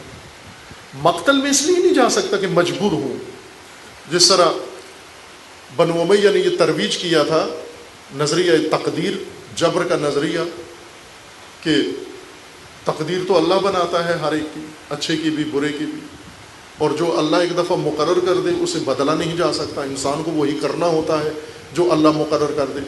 لہٰذا انہوں نے یہ دلیل پیش کی کہ جو کچھ کربلا میں ہوا ہے یہ ہم نے نہیں کیا، یہ تو تقدیر تھی، ان کی تقدیر مرنا تھی، ہماری تقدیر مارنا تھی، لہٰذا نہ وہ قصوروار ہیں نہ ہم قصوروار ہیں، یہ تو طے شدہ کام تھا، تقدیر تھی ہماری۔ جو کبھی کبھار مجالس میں آپ بھی سننے کو ملتا ہے تقدیر کا نظریہ کہ یہ تقدیر بہن کی تھی، یہ تقدیر بھائی کی تھی، یہ تقدیر فلاں کی تھی۔ بھلے تقدیر تھی، لیکن تقدیر کا معنی جبر نہیں ہے، یہ تقدیر ہی تھی جو سید الشہداء علیہ السلام نے اختیار فرمائی، یہ اللہ کی تقدیر تھی۔ اللہ کی تقدیر کا مطلب یہ نہیں ہوتا کہ خدا نے کسی کے لیے ظلم مقدر کر دیا ہے، کسی کے لیے مظلومیت مقدر کر دی ہے، بلکہ تقدیر کا مطلب یہ ہے کہ جب ظالم ستمگر طاغوتی حکمران جو اللہ کی حاکمیت کے مقابلے میں، اللہ کے بنائے ہوئے نظام کے مقابلے میں، امامت و ولایت کے مقابلے میں، حکومت الہی کے مقابلے میں خود سے آ کر یا لوگوں کی مدد سے آ کر حکومت بنا لیں، یہ ناحق حکومتیں ہیں، یہ طاغوت حکومتیں ہیں، یہ ستمگر ہیں، یہ ظالم ہیں، یہ جبار ہیں، یہ جواز حکومت نہیں رکھتے۔ اب مقدر کیا ہے؟ مقدر یہ ہے ان کے خلاف آپ مزاحمت کرو، اٹھو، ان کے خلاف آواز اٹھو۔ ہمیں ایسی شریعت بتائی گئی ہے، دین ترویج کیا گیا ہے کہ سب سے بڑا فریضہ مومن کا جان بچانا ہے۔ یہ ہر ایک کے تہہ خانے میں یہی چھپا ہوا ہے، تعلیم یافتہ غیر تعلیم یافتہ، ہر ایک، انقلابی غیر انقلابی، سب، آزادار غیر آزادار، تمام مسلمین کے ذہنوں کے اندر، تمام شیعہ و سنی کے اندر، ذہنوں کے اندر یہ بٹھا دیا گیا ہے کہ آپ کے لیے پہلا فریضہ، آخری فریضہ جان بچانا ہے۔ عزیزان، یہ تو دنیا دار بھی نہیں سوچتے اس طرح، دنیا دار بھی یہ نہیں سمجھتے آخری فریضہ یہ ہے ہمارا، سب سے بڑا شریعت کا حکم یہ ہے۔ مثلا کسی بھی ملک پر اگر آنچ آ جائے، پاکستان کی افواج ہیں دفاع پاکستان کے لیے، اگر پاکستان پہ حملہ ہو جائے، پاکستان پہ کوئی قبضہ کر لے، افواج پاکستان اس وقت قانونی اور عقلی اور شرعی فریضہ اپنے لیے کیا سمجھتے ہیں؟ جان بچانا۔ جرنیل اپنی جان بچا لے، کرنیل اپنی جان بچا لے، اور سپاہی اپنی جان بچا لے، کمانڈر اپنی جان بچا لے۔ جان بچانا نہیں ہے، اس وقت فریضہ جان دینا ہے۔ نہ اس لیے جان دو کہ مجبور ہو، جبر ہے، تقدیر ہے، بلکہ اس لیے تقدیر یہ ہے کہ تم پر فریضہ وطن بچانا ہے۔ وطن بچتا ہے جان دے کر۔ یہ تو دنیا داروں کی بھی سوچ ہے، دنیا داروں کو بھی اتنی بات سمجھ میں آتی ہے۔ آپ تمام دنیا کے ممالک میں دیکھیں، وہ اپنے وطن کی خاطر جان دے دیتے ہیں، اور انہیں پتہ ہوتا ہے ہماری جان جائے گی۔ ان کی مائیں، فوجیوں کی مائیں، فوجیوں کی بیویاں، فوجیوں کے سالے، فوجیوں کے سسرال، فوجیوں کے رشتہ دار، سب آ کر انہیں مشورہ دیتے ہیں، آپ فوج سے استعفیٰ دے دو، اور نوکریاں تھوڑی ہیں، کسی اور سول سروس میں چلے جاؤ، بیرون ملک چھوڑو، ہم ملک ہی چھوڑتے ہیں، پاکستان ہی چھوڑتے ہیں، ہم بیرون ملک جا کر وہیں بچے رہیں گے، آسودہ رہیں گے۔ یہ عورتوں کی یہی سوچ ہوتی ہے، بھائیوں کی یہی سوچ ہوتی ہے، سسرال کی یہی سوچ ہوتی ہے۔ ان کے نزدیک جان بچانا ہے، لیکن اس فوجی کے نزدیک وطن بچانا ہے۔ یہ جنہیں نشان حیدر دیا ہے، تقدیر نے مروایا، جبر نے مروایا ان کو، نہ عزیز من، اس نے خود اختیاراً جان دی ہے، انتخاب کیا ہے جان دینے کو، اس لیے وطن بچا ہے، اس لیے وطن بچایا ہے۔ تو اب اگر وطن ایک خاک کی یہ سرزمین، یہ مٹھی بھر خاک، علامہ اقبال کے بقول، یہ خاک اگر جان مانگے، یہ خاک اگر محفوظ رہنے کے لیے انسان سے قتل و شہادت مانگے، تو وہاں خاک کے جانثار تو تیار ہو جائیں، لیکن جب دین جان مانگے، جب خدا جان مانگے، جس نے جان دی ہے، جب اسلام جان مانگے، جب امامت جان مانگے، جب ولایت جان مانگے، تو وہاں پر آپ لے لیں نہیں، پہلا فریضہ جان بچانا ہے۔ یعنی دین، یعنی خدا، یعنی امامت، یعنی ولایت کی مٹی جتنی بھی حیثیت نہیں ہے، خاک جتنی بھی حیثیت نہیں ہے، سرزمین جتنی بھی اس کی ارزش و قدر نہیں ہے، سرزمین پہ جان دے دے، نشان حیدر، اتنا عظیم مقام ملتا ہے۔ شہید تو جسے خدا نے کہا ہے، تم نے مٹی کی خاطر نہیں، خدا کی خاطر جان دی۔ دین خدا پہ تجاوز ہوا ہے، تعدی ہوئی ہے۔ عزیز من، ابھی آپ کے ملک میں جذبات میں آ کر ہمارے اربابان اختیار، عدلیہ اور سارے ظاہر جب اقتدار میں ہوتے ہیں تو بالکل ان کی کھوپڑی خون گردش اور طرح سے کرتا ہے، الٹا گردش کرتا ہے۔ جب اقتدار سے باہر آتے ہیں تو پھر تھوڑا تھوڑا شاید ٹھیک چلتا ہے خون نظام ان کا۔ یہ ڈاکٹروں کو ان کا معائنہ کرنا چاہیے کہ اقتدار میں ان کے خون کی گردش کھوپڑی میں کیسے ہوتی ہے اور اقتدار سے نیچے کیا ہوتی ہے۔ فرق پڑتا ہے، یقیناً فرق پڑتا ہے۔ ابھی جذبات میں آ کر بہت کچھ بیان کرتے ہیں۔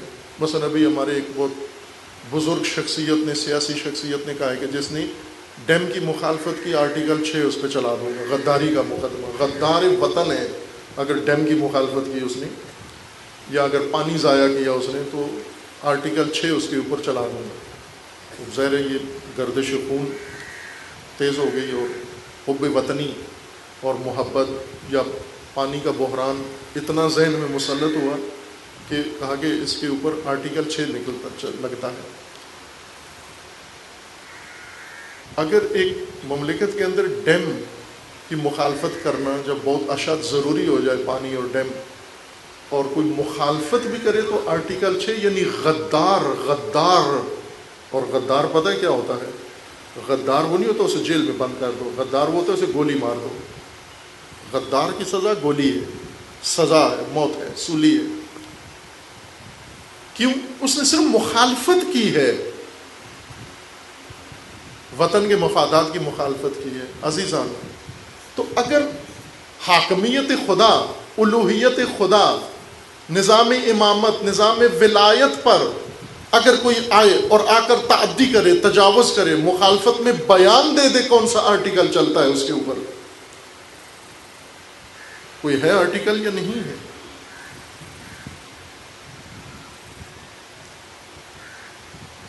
ہماری قبائلی سوچ ہے، رسول اللہ کی توہین ہوتی ہے، صرف ایک طبقہ اٹھتا ہے، بریلوی مسلمان اٹھتے ہیں اور اٹھ کے رسول اللہ کی حرمت کی دفاع کے لیے، باقی سب خاموش، مذمت کرتے ہیں، یہ مزاحمت کرتے ہیں رسول اللہ کی جب توہین ہوتی ہے، دنیا میں کوئی بھی کرے، ملک کے اندر کوئی کرے، ملک کے باہر کرے، بریلوی مزاحمت کرتے ہیں، باقی مذمت کرتے ہیں، باقی سب مذمتی بیان دے دیتے ہیں، شیعہ سنی سارے، لیکن یہ مزاحمت کرتے ہیں، ان کے میدان میں آ جاتے ہیں۔ رسول اللہ کی بے حرمتی ہوئی ہے۔ اگر اللہ کے دین کی بے حرمتی ہو، نظام خدا کی بے حرمتی ہو، جو اللہ نے انسان کے لیے حاکمیت مقرر کی ہے، اس کے اوپر تجاوز، اسے پائمال کر دیا جائے اور اس کے اوپر فاسد انسان آ بیٹھے، یہاں مسلمانوں کا فریضہ یہی مزاحمت بنتا ہے۔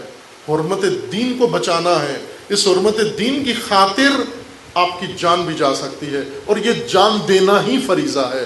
اس لیے سید الشہداء فرما رہے ہیں کہ میں نے خود چنا ہے یہ میدان۔ لوگ مکہ میں رہنے کو مشورہ دیتے ہیں، امام مکہ چھوڑنے کو ترجیح دیتے ہیں۔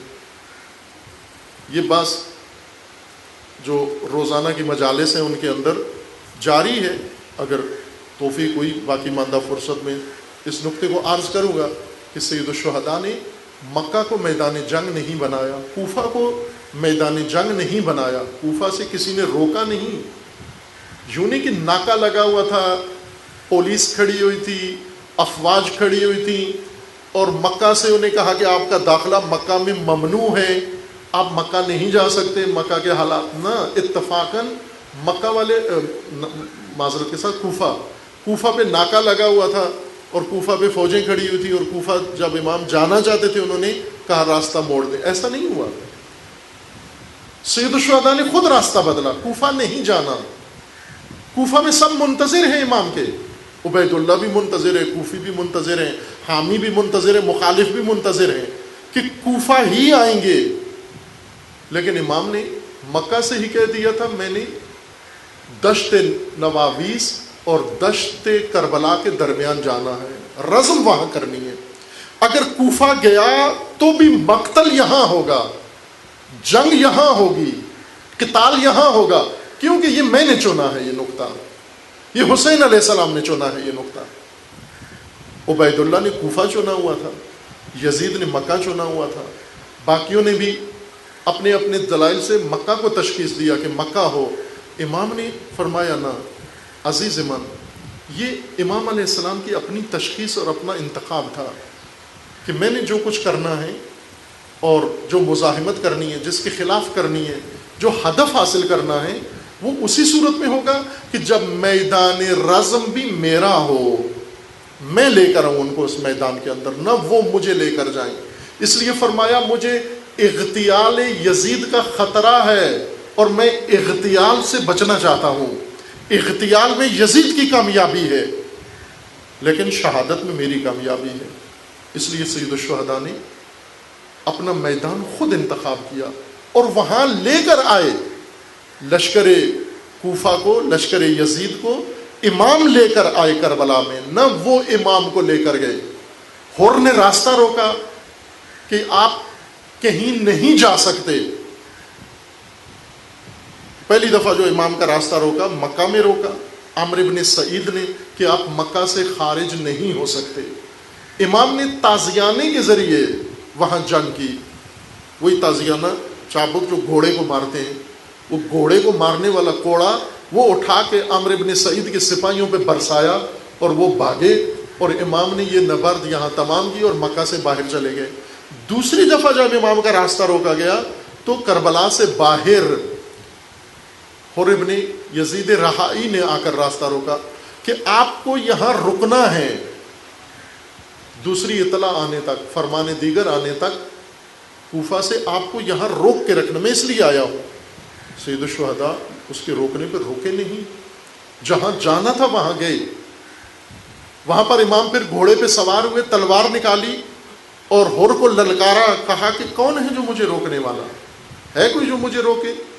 جہاں میں نے جانا ہے وہاں جانا ہے، اور وہیں پہ پہنچے سید الشہداء علیہ السلام، اور ان کو مجبوراً وہاں آنا پڑا۔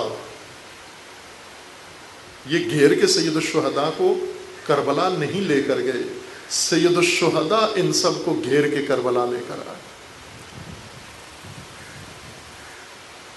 انشاءاللہ آگے جو فرصت ہے مجالس کی، اس میں اللہ تعالیٰ نے توفیق دی عرض کروں گا۔ عزیزان، چونکہ یہ مزاحمت امام کی طرف سے شروع ہوئی تھی،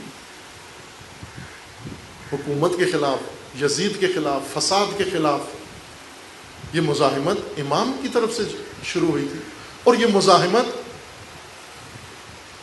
جس انجام کو پہنچی امام نے پہلے بیان کر دیا تھا کہ یہ انجام ہوگا، یہ شہادتیں ہوں گی۔ محمد ابن حنفیہ نے عرض کیا کہ بیویوں کو چھوڑ جائیں، امام نے فرمایا خواتین کی شمولیت کے بغیر یہ مزاحمت نامکمل ہے، یہ تکمیل نہیں پا سکتی، ان کا اسیر ہونا لازمی ہے، یعنی اسیر ہونے تک ان بیویوں نے مزاحمت کا حصہ رہنا ہے، اور رہیں وہ بیویاں۔ اب سید الشہداء علیہ السلام کے ساتھ ایک اور بھائی بھی تھے، ابو الفضل العباس، یہ بھی علی کا بیٹا ہے۔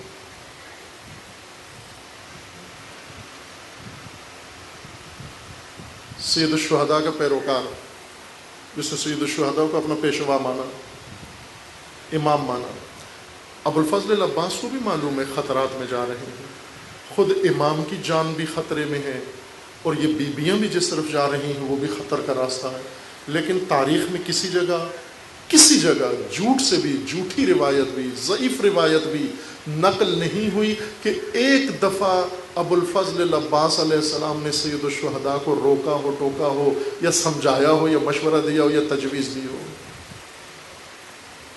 تمام سفر میں امام کے ساتھ ہیں، 28 رجب سے امام کے ساتھ ہیں، مکہ سے مدینہ سے مکہ تک امام کے ساتھ ہیں۔ کسی نے محسوس بھی نہیں کیا کہ عباس کاروان میں ہے، اظہار وجود نہیں کیا، ایک دفعہ بھی نہیں کیا، صرف مطیع ہیں۔ امت کا فریضہ اطاعت ہے، اطیعوا اللہ واطیعوا الرسول واولی الامر منکم، اطاعت کرو۔ عباس فقط فریضہ اطاعت میں مشغول ہیں، جہاں جس کام کا وقت آیا اسی کی اطاعت کی۔ مدینہ سے کاروان تیار کرنا ہے، کاروان تیار کیا، نہیں پوچھا کیوں، یہ بھی نہیں پوچھا کہاں کے لیے۔ جب حجت وقت نے کہہ دیا نکلنا ہے تو نکلنا ہے، میں کون ہوتا ہوں سوال کرنے والا، پوچھنے والا کہاں نکلنا ہے، کیوں نکلنا ہے؟ جو فرمان ہے بجا لاؤ۔ امام نے اگر فرمایا ناقہ تیار کرو، ناقہ تیار ہے، کس کے لیے، اس پہ کس نے بیٹھنا ہے یہ نہیں پوچھنا، چونکہ حکم سے یہ کہ ناقہ تیار کرو، تیار ہے، گھوڑا تیار کرو، تیار ہے، لشکر تیار کرو، تیار ہے۔ قدم قدم کے اوپر 4 ماہ 6-7 دن مکہ کے اندر قیام کیا، ایک دفعہ بھی کسی نے حضرت عباس کی آواز نہیں سنی حسین علیہ السلام کے ہوتے ہوئے۔ کسی تاریخ نے بتایا ہے کہ مکہ کے 4 ماہ کے قیام میں حضرت عباس نے کیا کیا؟ وہاں صرف اطاعت کی، جو کچھ سید الشہداء نے بیان فرمایا اس کو عمل کرتے رہے۔ سید الشہداء نے اگر بیان فرمایا، جاتے ہی سید الشہداء نے مکہ میں خیام نصب کروائے، بعد میں عبداللہ ابن عباس نے آ کر یہ خیام اکھڑوا کے اور اپنے گھر میں عباس ابن عبد المطلب جو چچا تھے ان کے گھر میں منتقل کیا۔ پہلے خیمے نصب ہوئے، اور یہ خیمے حضرت عباس نے اور دیگر جوانان بنو ہاشم نے نصب کی۔ پھر مکہ سے خارج ہوئے، 23 منزلیں مکہ سے لے کر کربلا تک سید الشہداء نے طے کی، 23 منزلیں۔ ان 23 منزلوں میں ایک مرتبہ بھی نہ رکے ہوئے حالت میں اور نہ چلتی حالت میں کسی جگہ بھی حضرت عباس نے آ کر سید الشہداء کو نہیں پوچھا کہ کہاں جا رہے ہیں، کیوں جا رہے ہیں، بہتر ہے یہ کر لیں، بہتر ہے یہ کر لیں۔ جو کچھ امام نے فرمایا وہی انجام دیتے گئے۔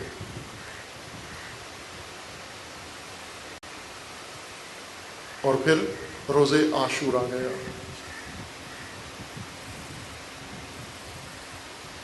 خیالی داستانیں لوگوں نے بہت بنائی ہیں، لیکن جو تاریخ و مقاتل میں ہے کہ سید الشہداء علیہ السلام نے حضرت عباس میدان کربلا میں روز عاشور آمادہ ہیں فرمانے سید الشہداء کو اطاعت کرنے کے لیے، چونکہ طے ہو چکا تھا، اعلان ہو چکا تھا کہ جنگ ہونی ہے، یہ روز جنگ طے ہو چکا تھا، روز رزم مقرر ہو چکا تھا۔ پہلے 9 محرم طے ہوا تھا، پھر سید الشہداء نے جناب عباس کو روانہ کیا کہ آپ ان سے کہیے کہ ہم ایک دن اور تاخیر کرنا چاہتے ہیں جنگ کو، اور 10 محرم کو جنگ ہوگی۔ یہ سید الشہداء کے کہنے پہ دن تبدیل کیا گیا۔ عمر سعد نے قبول کیا کہ ٹھیک ہے 9 محرم کو جنگ نہیں ہوگی، 10 محرم کو جنگ ہوگی۔ 10 محرم کی صبح کو اب جنگ کے آثار نمایاں ہو گئے، دونوں طرف فوجیں اپنے اپنے حالت میں آ گئی، آمادگی کر رہی ہیں۔ جنگ سے پہلے علی الصبح شمر جو حضرت عباس کی والدہ معظمہ ام البنین کے خان قبیلے سے ہے اور شناخت بھی رکھتا ہے، یہ امان نامہ لے کر آیا حضرت عباس اور آپ کے بھائیوں کے نام، ام البنین کے بیٹوں کے نام، اور آ کر خیام حسینی کے سامنے کھڑے ہو کر ندا دی، حضرت ابو الفضل کو ندا دی۔ حضرت ابو الفضل نے وہیں پر انکار کر دیا اور کہہ دیا اس کو جا کر کہو لعین کو میں تجھ سے بات نہیں کرنا چاہتا، میں تیری شکل نہیں دیکھنا چاہتا۔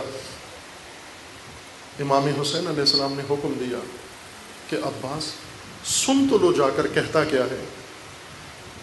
جب امام کا حکم ہوا اطاعت کی، وہاں انکار نہیں کیا، جب فرمان ہے مولا کا، گئے جا کر شمر سے پوچھا کیا کہتا ہے، اس نے کہا امان نامہ دکھایا، میں آپ کے لیے امان نامہ لایا ہوں، آپ کے لیے، آپ کے بھائیوں کے لیے، آپ یہ میدان چھوڑ دو، آپ کو کچھ نہیں کہا جائے گا۔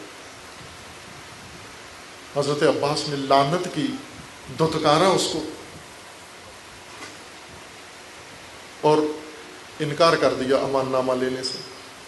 واپس آ کے سید الشہداء کی بارگاہ میں امام علیہ السلام نے پوچھا کیا کہہ رہا تھا؟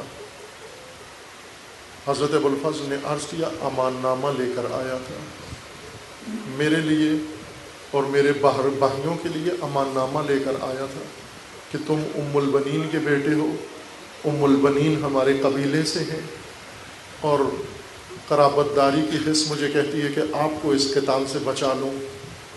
امام حسین علیہ السلام نے فرمایا کہ بھیا تو قبول کر لینا تھا امان نامہ، اگر انہوں نے امان نامہ دے دیا ہے، جان بچانے کا انہوں نے سند دے دی ہے، تو بھیا میں ناراض نہیں ہوں، میری طرف سے اجازت ہے، آپ اپنے بھائیوں کو لو اور یہاں سے اس میدان سے چلے جاؤ۔ حضرت عباس سید الشہداء کے قدموں میں بیٹھ کر رونے لگے اور عرض کرنے لگے مولا جب مدینے سے چلے تھے تو ماں ام البنین نے علیحدہ کر کے مجھے یہ فرمایا تھا عباس آپ حسین کے ساتھ جا رہے ہو، آپ زہرا کی بیٹیوں کے محافظ بن کر جا رہے ہو، مجھے فاطمہ زہرا کے سامنے شرمندہ نہ کرنا۔ مولا یہ کیسے ممکن ہے؟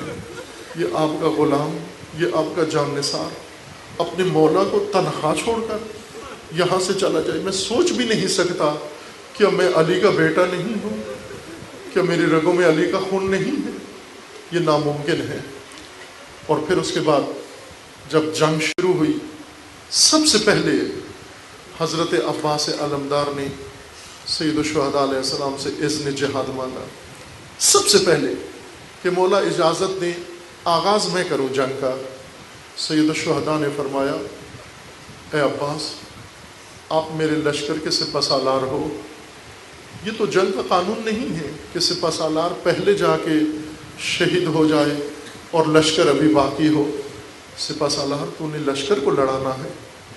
اطاعت کی، آ کر لشکر کو تیار کرنا شروع کیا، پہلے انصار کو تیار کیا، انہیں روانہ کیا، اور جب ظہر کربلا تک انصار شہید ہو گئے، پھر اس کے بعد حضرت عباس حاضر ہوئے اور عرض کرنے لگے مولا اب تو انصار سب شہید ہو گئے ہیں، اب اجازت دیں میں میدان میں جاؤں جہاد کے لیے، اذن جہاد فرمائیے۔ سید الشہداء نے فرمایا میرے سپہ سالار لشکر کا وہ حصہ جس کو تیری ضرورت زیادہ ہے وہ تو باقی ہے میرے بھیا، اب تو لشکر میں وہ سپاہی ہیں چھوٹے چھوٹے ننھے مجاہد جنہوں نے زندگی میں کبھی نیزہ نہیں اٹھایا، جنہوں نے کبھی تلوار نہیں اٹھائی، جنہوں نے میدان کا رخ نہیں دیکھا، ان کو تو نے میدان میں جنگ کے لیے بھیجنا ہے، ان کو جنگ تو نے سکھانی ہے میرے بھیا، اب بنو ہاشم کو تیار کر کے یہ لشکر میدان میں بھیجنا ہے، اور سخت ترین دشوار کام حضرت عباس کے ذمہ لگ گیا۔ اور وہ دشواری کیا تھی؟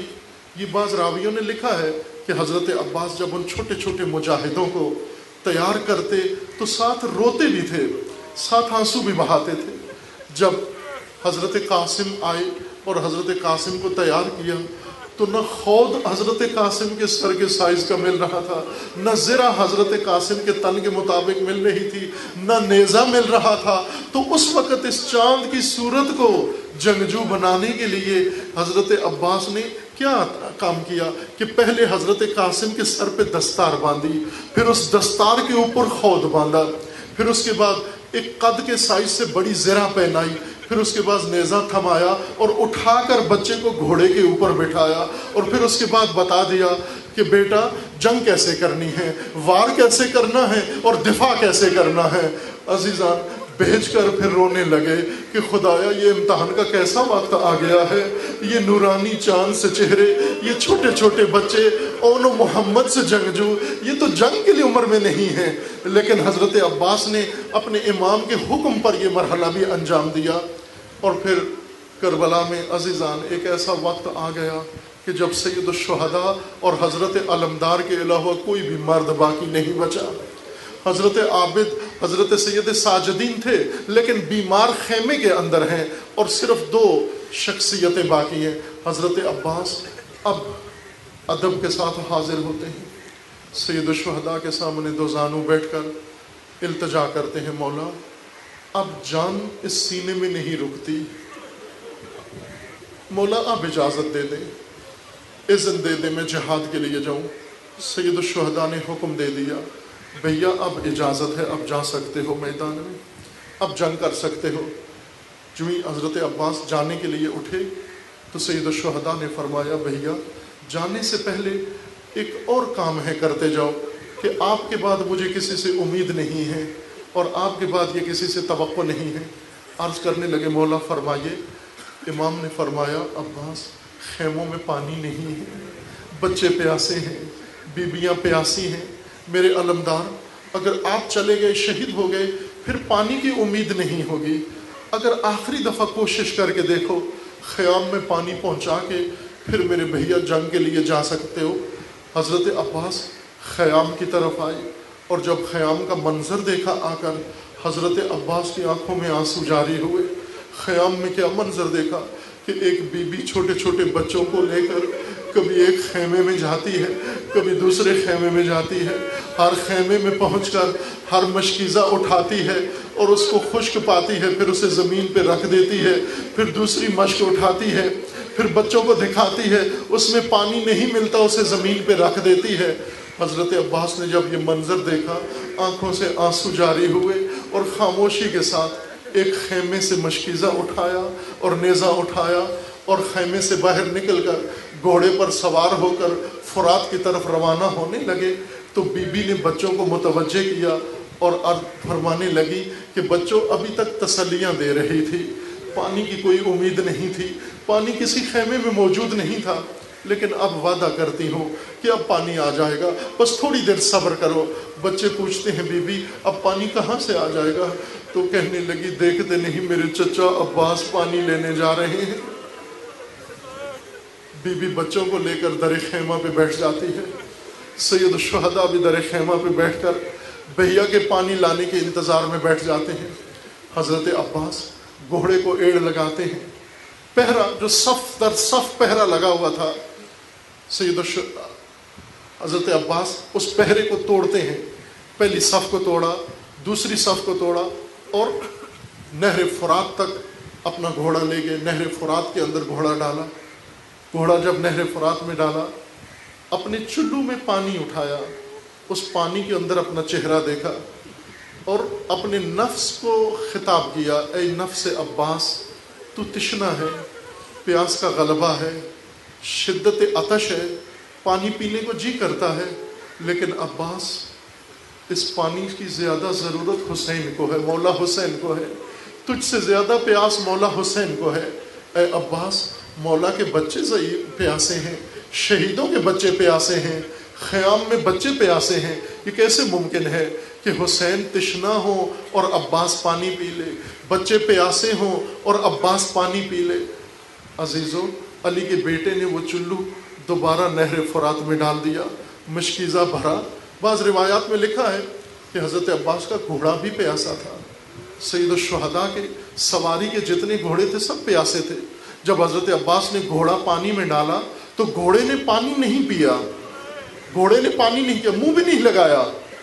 سید الشہداء نے مشکیزہ بھرا، مشکیزہ بھر کر اٹھا کر اب کوشش یہ ہے کہ یہ پانی خیمے تک لے جائیں، بچوں تک پہنچا دیا جائے۔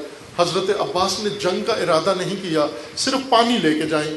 اور وہی پہرے دار جو نہر کے کنارے اب کھڑے ہوئے تھے حضرت عباس کا راستہ روکنے لگے۔ حضرت عباس نے پانی لے کر گھوڑے کو ایڑ لگائی خیموں کی طرف، ان لعینوں نے راستہ روکا۔ عمر سعد نے دیکھا کہ یہ پانی اگر خیام میں پہنچ گیا تو پھر ہم ہرگز علی کے دو بیٹوں کے اوپر غلبہ نہیں پا سکتے۔ اپنے لشکر کو حکم دیتا ہے کہ لعینوں جیسے ممکن ہو حضرت عباس کو روکو، یہ پانی خیموں تک نہ جائے۔ حکم دیا حضرت عباس کے گرد گھیرا ڈال لو۔ گھیرا ڈالا، ایک لعین نے بڑھ کر تلوار سے وار کر کے حضرت عباس کا بازو قلم کر دیا، جس کے ذریعے حضرت عباس نے مشکیزہ تھاما تھا۔ علی کے بیٹے نے مشکیزہ دوسرے ہاتھ میں لے لیا، بازو کی پرواہ نہیں کی، ساری توجہ پانی کی طرف ہے کہ یہ پانی خیموں کے اندر پہنچ جائے۔ لعین نے بڑھ کر حضرت عباس کا دوسرا بازو قلم کر دیا۔ حضرت عباس نے پانی گرنے نہیں دیا، دانتوں میں تسبہ تھام کر اور گھوڑے کو ایڑ لگائی خیموں کی طرف۔ اور عمر سعد نے حکم دیا کہ یہ پانی خیموں میں مت پہنچے، حضرت عباس کے گرد گھیرا تنگ کرو۔ گھیرا بنا کر ایک لعین نے گرز کا وار کیا، اتنا وزنی گرز حضرت عباس کے سر اقدس پہ لگا کہ اس گرز کی ضربت سے حضرت عباس سے ٹکا نہ گیا۔ اور اس سے پہلے ایک لعین نے جب حضرت عباس کے مشکیزے کو تیر کا نشانہ بنایا تو حضرت عباس نے اب دیکھا پانی گر گیا تو اب جنگ شروع کرتا ہوں۔ جب جنگ کا ارادہ کیا تو عزادارو جنگ ہاتھوں سے ہوتی ہے، لیکن علی کے بیٹے نے بغیر ہاتھوں کے جنگ شروع کر دی۔ اب پانی نہیں لے جا سکتا تو اب جنگ کرتا ہوں۔ اسی جنگ کے دوران جب گھیرا تنگ کر لیا اور گرز لگا حضرت عباس کے سر اقدس پر تو اس وقت بھیا کو آواز دی، الیہ یا مولا، اے مولا آئیے، اب آپ کا بھیا زین پہ نہیں ہے۔ حضرت عباس نے جب یہ ندا سنی تو فرمایا عباس میری کمر ٹوٹ گئی، عباس مجھ سے اٹھا نہیں جاتا۔ لیکن سید الشہداء نے اپنے آپ کو حضرت عباس تک پہنچایا۔ روایات میں لکھا ہے کہ 6 شہید ایسے ہیں جن پر سید الشہداء گھوڑے پر بیٹھ کر نہیں پہنچے بلکہ پیدل پہنچے، ان میں سے حضرت عباس ہیں۔ جب حضرت حسین خیمے سے حضرت عباس تک پہنچے تو بھیا کی آخری سانسیں تھیں، سر اٹھایا، اٹھا کر گود میں رکھا۔ گرز کی ضرب سے حضرت عباس کی آنکھوں میں خون بھر گیا تھا۔ سید الشہداء نے اپنے ہاتھوں سے بھیا کی آنکھوں سے خون صاف کیا، اور خون صاف جب کیا تو فرمانے لگے بھیا مجھے معلوم ہے اس ضرب سے تکلیف زیادہ ہو رہی ہے، میں ابھی خیمے لے جاتا ہوں، بہنیں مرہم کریں گی، میرے بھیا آرام آ جائے گا۔ جو ہی آواز سنی کہ مجھے خیمے لے جانے کا ارادہ ہے تو وہ آنکھیں کھول کر اشارہ کر کے کہا نہ مولا مجھے خیمے لے کر نہیں جانا، میں خیمے جانا پسند نہیں کرتا۔ پوچھنے لگے بھیا خیمے کیوں پسند نہیں کرتے؟ اشارہ کیا بھیا اس لیے کہ چھوٹے چھوٹے بچے بیٹھے انتظار کر رہے ہیں کہ چچا پانی لائیں گے، بی بی نے وعدہ کیا تھا، میں کس منہ سے خیمے میں جاؤں؟ حضرت حسین علیہ السلام رونے لگے اور کربلا میں حسین کی آواز بلند ہوئی، انا للہ و انا الیہ راجعون۔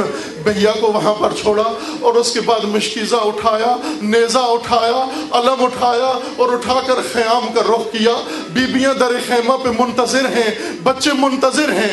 جب بیبیوں نے حسین علیہ السلام کو دیکھا کہ علمدار ساتھ نہیں آ رہے اور صرف مشکیزہ ساتھ آ رہا ہے تو اس وقت بیبیوں نے آواز دی، زینب علیہ نے آواز دی بیبیوں کو، اے علی کی بیٹیوں، اے زہرا کی بیٹیوں، اپنے پردے کا خیال رکھو، اپنے پردے کا دھیان رکھو، تمہارے پردوں کا محافظ مارا گیا۔